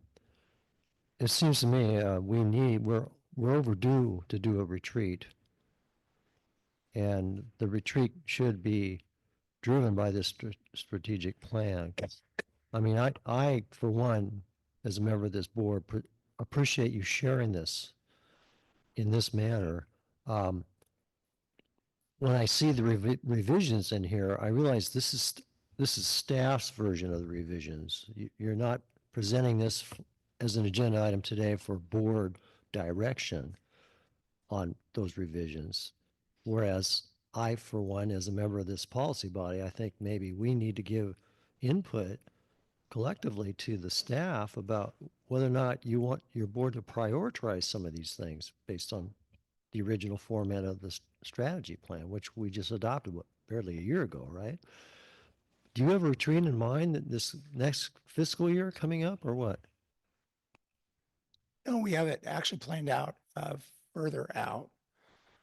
Yeah, and I'll tell you why. So right now in full implementation, do we need to stop on Lake Ridge, Shop, Recovery, Billy Park, absorbing PCC, several other kind of hot, a big one for us, our master management plan, nexus study, wage and salary study. So all of those are in motion right now based on a plan. Typically places will come up with a 5-year plan. So they're not returning each year to fine tune it. I guess what I'm sharing with you on the work plan, some organizations might say strategic plan going great. We'll see you in 5 years. We'll give you an update then. We're trying to do it on an annual basis. And so I would argue that the revisions there is entirely within purview of staff with some input. We want to hear some input. But I think that we've gotten clear direction on some things that I would hate to pause and see if we want to reset the clock. Whereas right now, I think we have pretty clear direction for the next 2 years and what we need to do.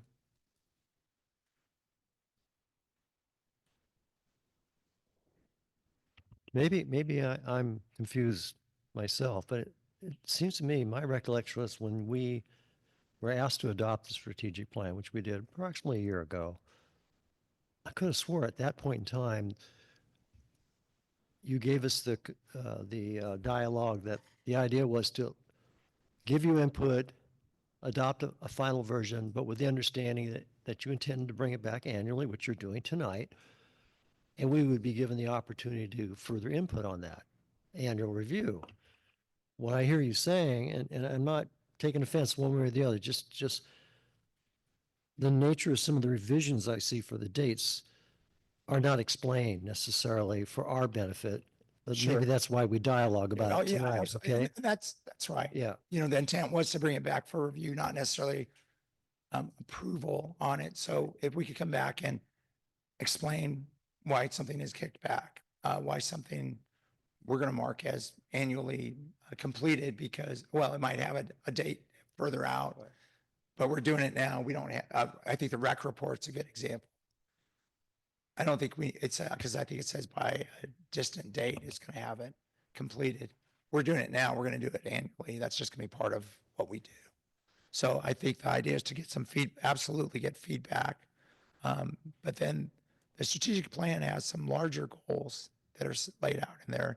And this is kind of the work plan to implement those larger goals. So definitely open to questions and, you know, sort of vetting of the revisions, especially because I think the other items are approved within that first plan.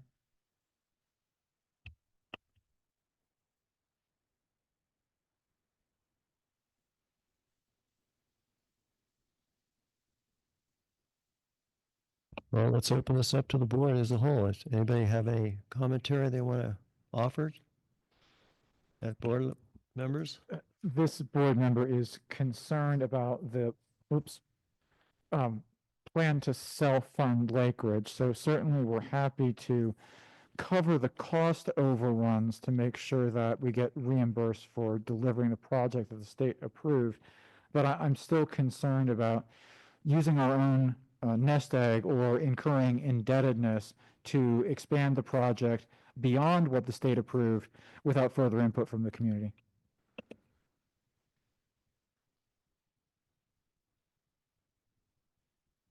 Are you referring to a specific objective or goal in this printout? I mean, I'm on page 76, where it talks about Lake Ridge Park as of February 2025. While we have some funding sources still in consideration, we believe that the district should shift to self-funding the facility.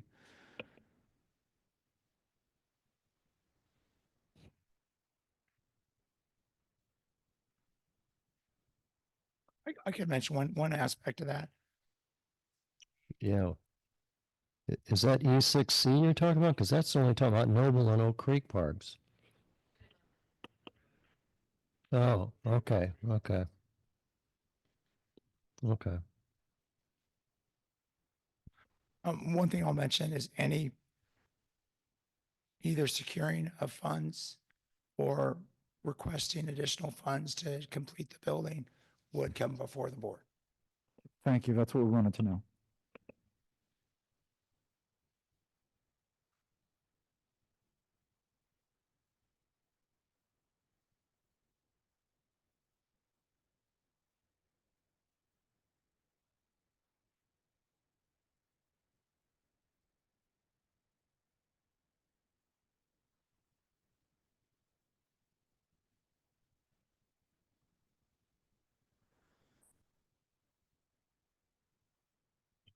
And by the way, people don't need to do the eye test here and they want to look at it zoomed at home. Be happy to take any comments or questions or suggestions. So what we'd like to do is come back with a 2025 objectives list that would have some of the revision dates in there. So I pay most attention to that part. And, you know, our staff would be happy to get any of those comments. Are all the board members on board with this? I want to make sure that everybody has clarity what's being suggested. So you want input from us individually as board members? If it's not, I just heard a silence. So Pardon? I just heard a silence. So I wanted to make sure people didn't feel on the spot to provide something tonight, Yeah. that there was an open door for additional comments. Yeah, I would concur. This is quite voluminous and, you know, for us to wordsmith and change and make suggestions tonight for all these entries here, we'd be here till well in the morning. So, yeah, I concur. Most of the comments, by the way, did not change the objective. If you look at most of the comments, it's just simply changing the dates. All of these objectives were looked at various committees. In fact, I think all committees, before we looked at it, adopted it in 2024.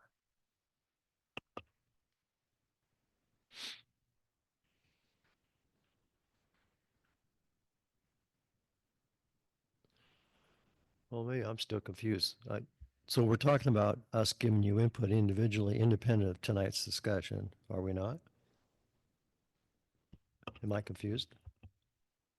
No. Oh, okay. So do you want to, you both want a are. deadline for that input from? Yeah, if you have, you get to tell by the list of complete and partially complete.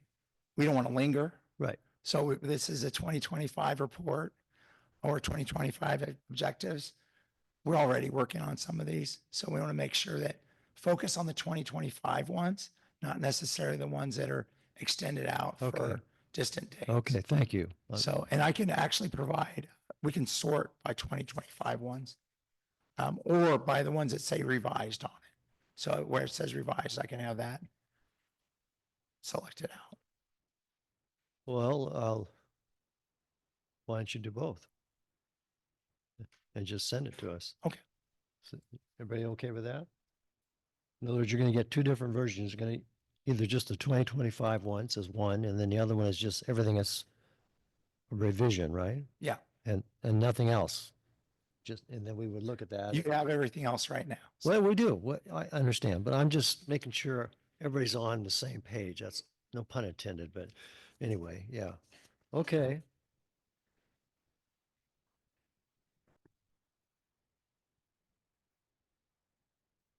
Well, then, I think that concludes the discussion on this agenda item, does it not? Okay, let's move on. District report. Oh, boy. Oh, we need a 2-minute recess. 3 minutes, actually.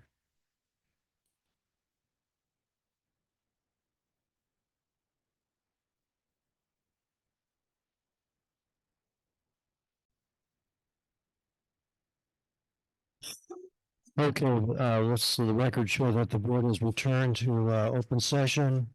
And the next agenda item is our monthly district report. Staff, do you want to highlight some of the report for our And we're our benefit? definitely going to kick it to staff, so you don't have to hear my raspy voice anymore. Well, yeah, I'm feeling sorry for your voice tonight, so we need to give you a rest. Sorry. Sorry. Sorry. What page was that on, folks? Right before- 26 is. Thank you.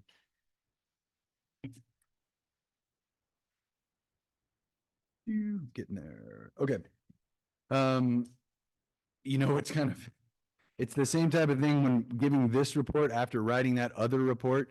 We've had our hands full with reports. In recreation, the Ridge Hiking Association, it's interesting to read this one right here. It says 13 hikers joined them to Jonesville. This month, we had 69 people join the Ridge Hiking Association at Bald Rock.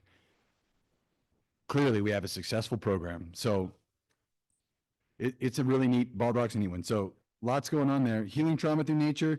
The meetings with the current contractors are going on. We've got all these neat field trips going on. I can't wait to show you the pictures from the ones that happened this month. The Elements program was super active. Snowshoeing in Lassen Park that I led, magical. I believe that was the 8th or the 9th. It was the second Saturday of last month. That program, you just received a wonderful presentation from that group. It's soaring right now. Key to that is the partnership with the hiking club over at Paradise High School. More coming on that. The after-school sports program at Paradise Ridge Elementary is very, very popular. There's some really neat pictures of that right there. You see JC doing his thing with the participants. I think this is, hey, thanks, Dan. I think this is a really neat picture to see in a gym that we helped in did we help funding in that one, Jeff? Is that the Pres one? No? Okay, different one. I just like seeing JC in front of students, you know, boots on the ground. He's such a wonderful asset to us. He was the ice rink manager one year. Now he's out teaching basketball. Like, he's something else. Celebrate that man. We've got the Kids Free Fishing Day coming up. Lots of interest in sponsorships there. Still accepting those if you'd like to help us bring them in. That's April 12th. We have a fish plant coming up on top secret. That's right. We don't tell people, so Al doesn't go out and skim a few off the top. Golden Nugget Craft Fair. Lots of folks signing up for that. Already 60 vendors registered. We're hoping for beautiful weather this year. It should be, it's one of our finest programs. Quick question. Yeah, quick question on Gold Nugget Days event. Do we have a limited capacity for how many vendor spaces we can actually allocate? We do. But if we get to the point we have overflow over across Luther Drive in that park, which we haven't used the last several years, but this year it's looking like we may. You might this year, right? Yeah. Okay. And just to note, that's the 26th and 27th, not the 25th and 26th. Yeah. That's here. We just showed up on the wrong day. And something that it's an understated item in here is the activity guide is done. It's being printed, and they had said that we would have it by today. They say they're going to have it by the end of the week now. So we're itching to have it because we really want to get the marketing going on a lot of these. No, we use CNC, and I think they outsource this particular item. So we're happy with their quality. So we'll probably stick with them. The volunteer program is just cruising along. Doom the Broom. Check out the pictures from that. Dan, there's some really good volunteer pictures this round. The Doom the Broom, massively successful. previously. In this case, we had to cancel it. They're really well attended. Mary, Director Belfay, I think that's one of your favorite things to go to. Beautification at Crane Memorial is happening. The seed ball project, can you show the picture of the seed ballers right there? There we go. The Tiny Totters were helping make the seed balls that were eventually planted. And if you haven't been to Community Park or to some of the other parks around, is that the daffodils we've got are just singing this year. So look forward to that as well. Chocolate Fest is coming up. We have volunteers working on that. And then we are now at the ball field blowout. Pile burning and invasive plant control continues at Moore Road. And we just can't say enough about the success that Sophia and Annalise, our climate action Corps member, have had. It's a shining star of our programs. And we'd love questions, comments. On the volunteer program, when we have volunteer events or whatever they are, Mhm. do we transport those volunteers with our vans? Is that what we do? Yeah, our vans are the lifeblood of a lot of Yeah. different things. Right. What we do with, specifically for the volunteer program, if Sophia or Annalise has aligned with a group like the Ridgeview Rangers or with a group that traditionally does have a hard time with transportation, that's the purpose of the van. Alright. But for the most part, it's a meet us on site. Thank you. Yeah.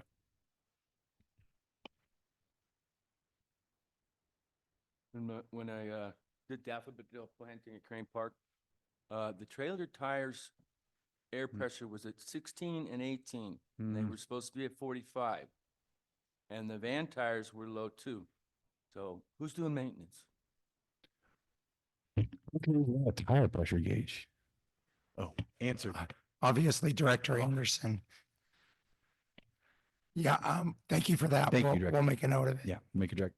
And we have another trailer that's currently being wrapped.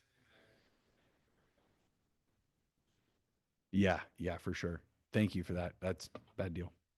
I heard one more click. I was going to say that I attempted to attend both the Doom the Broom at Paradise Lake and the pile burns at Moore Road.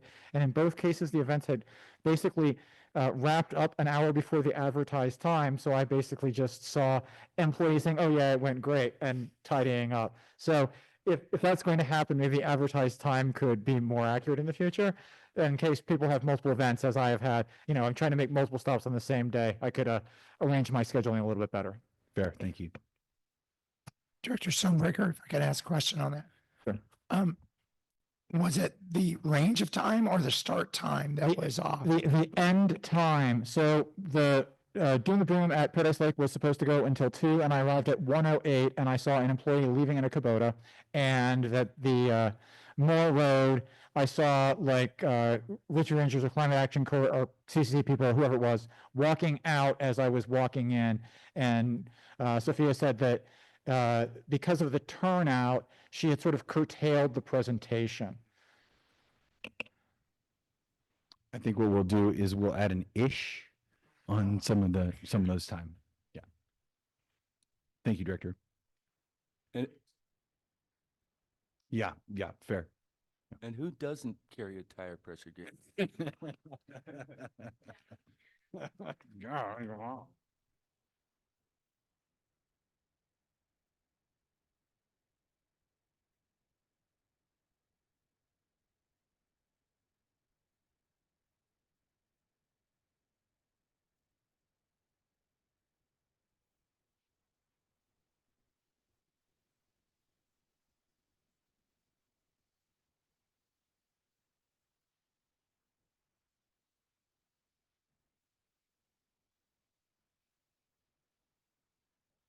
Is there any other for the district report, or did that just come to conclusion? It was a good highlight of most of the activities, recreation activities and volunteer program. And we don't need to hear anything about maintenance or anything like that. It's in the report anyway, so. I wouldn't speak to maintenance. I think Yeah. leave that to Mark. Yeah. I'd say, given the lateness of the hour and some people's health and so forth, that maybe we're done. Oh, yes, I just Director. have one Belliff. thing on the report, and I did bring this to staff attention, and so it's going to be looked at. But I was looking on page 41 at the investment reserves report. 41, okay. Go to that. And then also page 33. 33 and 41. Okay. So on page 33 on the balance sheet, it refers to the investment account, which is 1030, and then it goes down to the investment reserves. Account number's 1033. And that figure on the investment reserves is one amount. And then when I was looking at the investments on page 41, that balance as of 2/28/25 was a different amount than the balance on February 28th on the balance sheet. So I did ask staff about that, and that's going to be looked into to see why those figures aren't the same. And then, because they're both end dated February 28th, 2025, and the reserves comes from our investment company. But they're not Pardon? No. You're No, talking about I'm the looking- investment reserves, I'm right? looking at the reserve funds, which is 37,200 or 37,275,646 on page 41. But then the reserve funds on the balance sheet is a different figure. And in my mind, they should be the same because they're both, and one is a QuickBooks resource and the other is our investment company resource. So But staff they're not had- substantially different. There's just, yeah. Well, but when this caught my eye, so I dug back into further past reports. Uh-huh. So they're I did talk to the district manager and he's gonna look into it. I Okay. just wanted to bring that, if they're supposed to be different, then great, but in my eyes, they should be the same. Okay. But, so he's gonna figure that out. Okay, we'll acknowledge that. All right. Okay. Then that's being And then looked the other into. thing that is gonna be looked into is on page 41. Okay. Under reserve accounts, which is the second square of figures, second block of figures, where it says subtotal reserve account $41,627,070.17. And then underneath it says total reserve accounts 37,720,759.73. Well, it says that in every report all throughout last year. So there's a formula error in that spreadsheet, but that's going to be looked into too. Okay. And then once that's looked into, then the results of that looking into, so to speak, will that be shared independent of a board meeting, just Probably. sent out electronically to individual Yeah. board members? Okay. Yeah. All right. Yeah, I think what we'll do, All right. Very good. you have to give me back my microphone now. I will. Well, in that finance section of the district report, we'll just make a statement about what happened. So we'll just explain it there. Sounds good. So the next month's report will reflect that. Thank you. So that concludes our discussion on the district report. Is that right, board members? All right, moving on. Item 8, board comment. We'll start to my immediate left. Director Roderick, do you have any comments you want to share for the good of the order? I did submit a nomination to the CARPD Award Committee for a legacy park for Billy Park. Some of you have seen the draft, and I did submit 2 pictures that were provided to me. One was a beauty shot of the pavilion looking into the canyon at sunset, and the other one was a balloon arch over, I think it was the neighbor kickoff meeting. So we'll see what happens. We have a better chance than probably anybody else, I think. What was the deadline for submittal? Do you know? The, April 4th. Oh, So we can still, have some competition still coming in. then. yeah, and we Okay. can, if any of you have other ideas for other nominations in those categories, it's online. Go for it. Did you dialogue about the other categories with any of our staff? No, not as No. of yet. They're so busy, I don't think they have time No. to I generate think something. You make a good point. They are busy, but if any individual board member has a hankering to submit a nomination, it's still open till April 4th. Well, I'm wondering if our volunteer program might be worthwhile, if it fits one of those categories.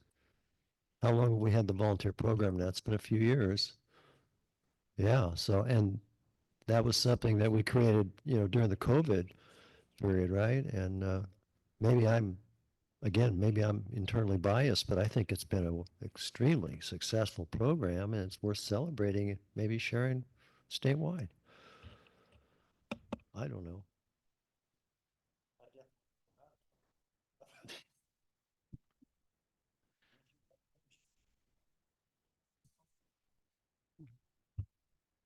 Director Pelafay. Um, let's see, I was gone a lot last month, so there is a peace pole that is in Billy Park at this time, and it was a collaboration between the Rotary Club and the youth, one of the Interact Rotary Clubs that put the piece. It was a Interact, which are high school kids. It was their program, and the Rotary Club is currently hosting 6 delegates from Ukraine. And one of the things they're going to do tomorrow is they're going to dedicate the peace pole. And yeah, providing it doesn't turn into a mud slide out there. But it's just a really cool collaboration between the high school youth program and Rotary, and the Ukrainians came here through a open world program, which is a government program, and Paradise Recreation Park District. So it's kind of a cool thing. It's not kind of a cool thing. It is a cool thing. Thank you for sharing that. Director Stormbreaker. I have been to far too many meetings. So the morning after our last board meeting, I was at the Campfire Collaborative Housing meeting where the town advertised all the wonderful things it's been doing and the new apartments that are leasing up in the county. Did not make an appearance regarding the rebuilding of our tax base. I went to a Resilience Collaborative meeting that didn't quite stick to its agenda regarding how members are affected by the federal funding bonus. I then took a field trip down to Midway Park in Durham, which is a collaboration between the school district and the recreation district there, and stopped in Nelson Park. The community of 75 people has their own swing set and backstop and tiny little cute park down there. I attended the school district meeting as the liaison, introduced myself, and listened to the congratulations that the staff gave to the construction committee for keeping costs down. They've decided to, after their Measure G failed, decided to press forward with the reconstruction of Paradise Elementary at the cost of many of the other programs. Again, expediting that before costs get any worse. I made a very brief appearance at the PID meeting the next night, then tried to come here for the Elements meeting, which was canceled due to illness without anybody telling me. And then I stopped at the town council meeting regarding healthcare needs on the ridge and expressed that not only do you have a captive audience on the upper ridge, but also that a facility like the birthday place, if that were to come back to Paradise, would attract patients from areas like Cherokee or Durham, that to try to sell a prospectus to potential providers. Far too many things. On Saturday the 22nd, after leaving Moore Road, I stopped up at the Jordan Hill property and also noticed the tire tracks by the gate on the Serpentine, and then that came up immediately at the Forest Advisory Council meeting on the 24th, where the Plumas National Forest representative was talking about the damage to this fragile ecosystem, and the committee chair, Nick Repinich, said that it's because people coming out from Paradise are looking for the first piece of dirt, and since after he donated the property at the head of Jordan Hill Road, where he used to let people park, to the park district put up all these rocks so people can't park there anymore. So I think that perhaps the district is not using that property in the way that Ripponich intended. I would like to have that looked into. Then I did attend the supervisors meeting where there were items related to recreation. There were earmarks recommended by Teeter, as though we know that the federal government is going to be able to pass a budget anytime soon.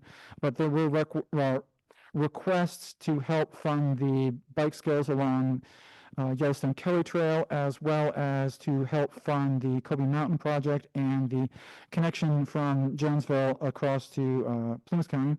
There was also a very widely supported item to continue to close Humboldt Road east of Chico to vehicle traffic so that continue to be used for recreation. More than 70 comments all said, please let's keep this for recreation. Part of that's in our district, but that might be appropriate for other roads that are also in our district. I went to the special PID sewer meeting where the board gave staff direction to be part of that conversation, try to expedite the sewer here in town to, again, help rebuild everybody's tax base. I went to the Planning Commission meeting and commented on the very unsatisfactory annual housing element lack of progress report, and had a few words about the rezone on the east side of Lake Ridge Circle.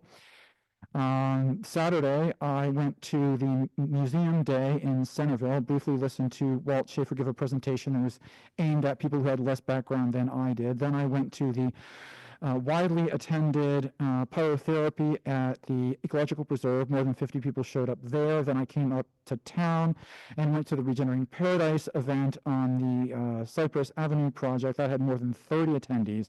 And I did speak with the CHIP executive who is interested in possibly donating or offering an easement to the park district on the unbuildable portion of that project. So the map restricts everything below the ditch, that they can't build anything there, but we could potentially put a trail there that would give access from Dogtown Road up to Lake Ridge Park. So that's something that we can have conversations about in the future. The owner is intending to transfer from the nonprofit to an LLC, and at the same time, then something could be worked out for the lower area. So maybe that can go before Recreation Parks Committee. Just wanted to bring that to everyone's attention. I attended the opening of the Pine Ridge Wellness Center. That was also very well attended. And I had conversations with school district personnel who were very happy to have a conversation with the people in Altadena.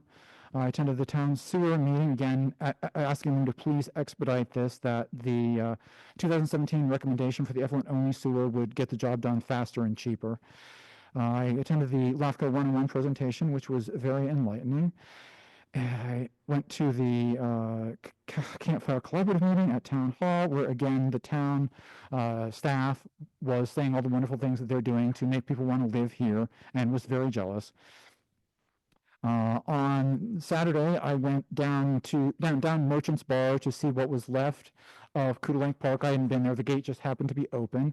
So all of the dead wood has been taken out. It looks like, if they want to put an archery range where there's no vegetation, they could do that. But that property is ready for recreation. We hope that gate can be open in that area, be made available to district residents. And I went to Marty Paws over at the POA. That was also very successful. They said that 75 people came in to get their animals chipped. So that's how we got to where we were earlier today. Monday, I had an unexpected meeting with PG&E Sawyers, which canceled my plans for that day. And then yesterday, I went to the supervisors meeting, had a meeting with LAFCO staff, had a brief meeting with the sheriff, and then had a meeting with the friends here over the POA. So I'm sorry for taking so much time. Just, I'm officially a liaison to many of these organizations. I want to say that I'm trying to get that out there in the community as much as possible and bring all of that back to you. Thank you. For clarification purposes, when you attend a lot of these formal meetings and so forth, you present yourself as just a local citizen, right? You're not a representative of our district. I'm never speaking for the board. I'm just saying that I'm willing to bring what the community is concerned about back to this board. I just want you to say that for the record. Just 'cause Correct. that's Thank you. important, okay? Director Anderson, you're on.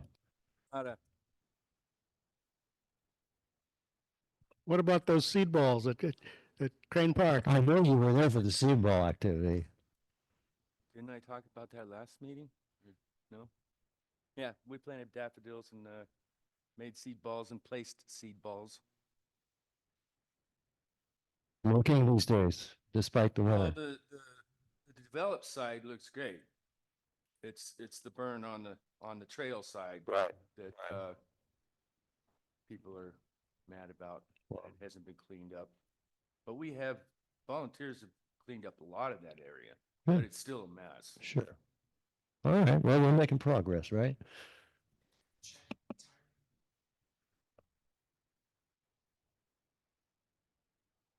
Okay, my turn. Since our last board meeting on February the 12th, on February the 24th, I attended via Zoom. Patch, the organization, had their board meeting, and I'm just online with them as a representative of our district, since we're not a board member, but we're, as you know, our relationship with them. On the 25th of February, the very next day, we had our monthly Recreation and Park Committee meeting.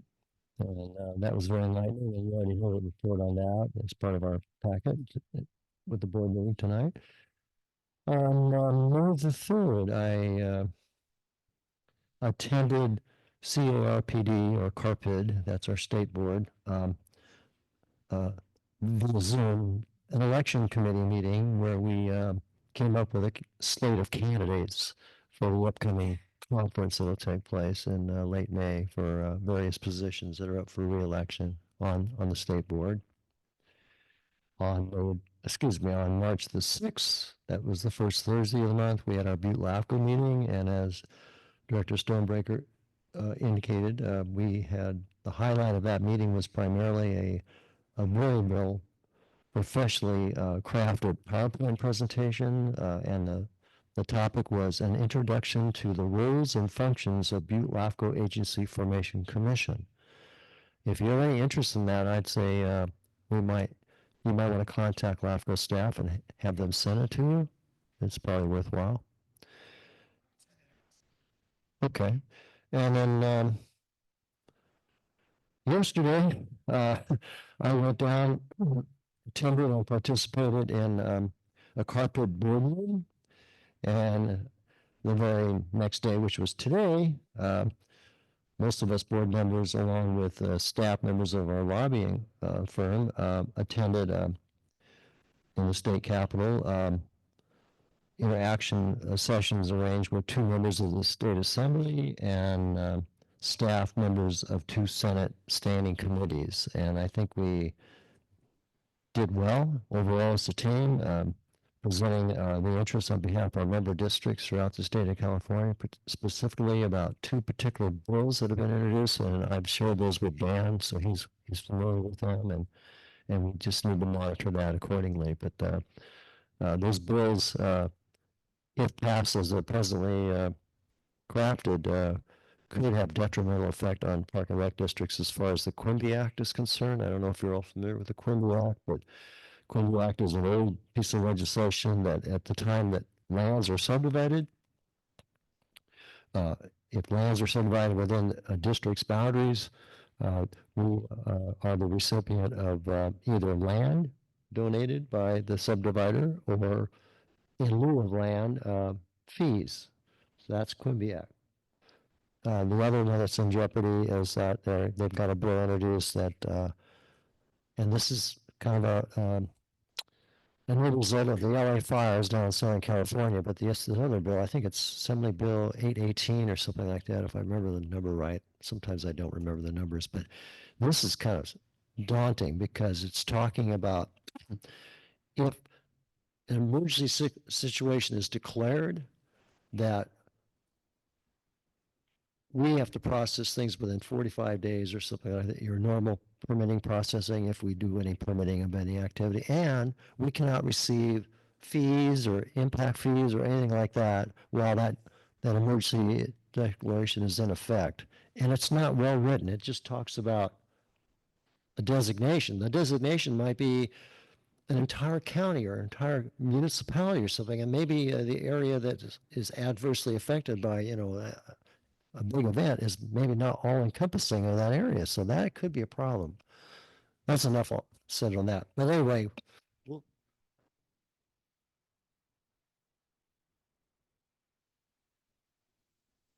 lobbyists help, we can defeat that. That's all I have. So that brings us to the next item, which is time for adjournment, folks. You've all weathered the course, and hopefully we can go home.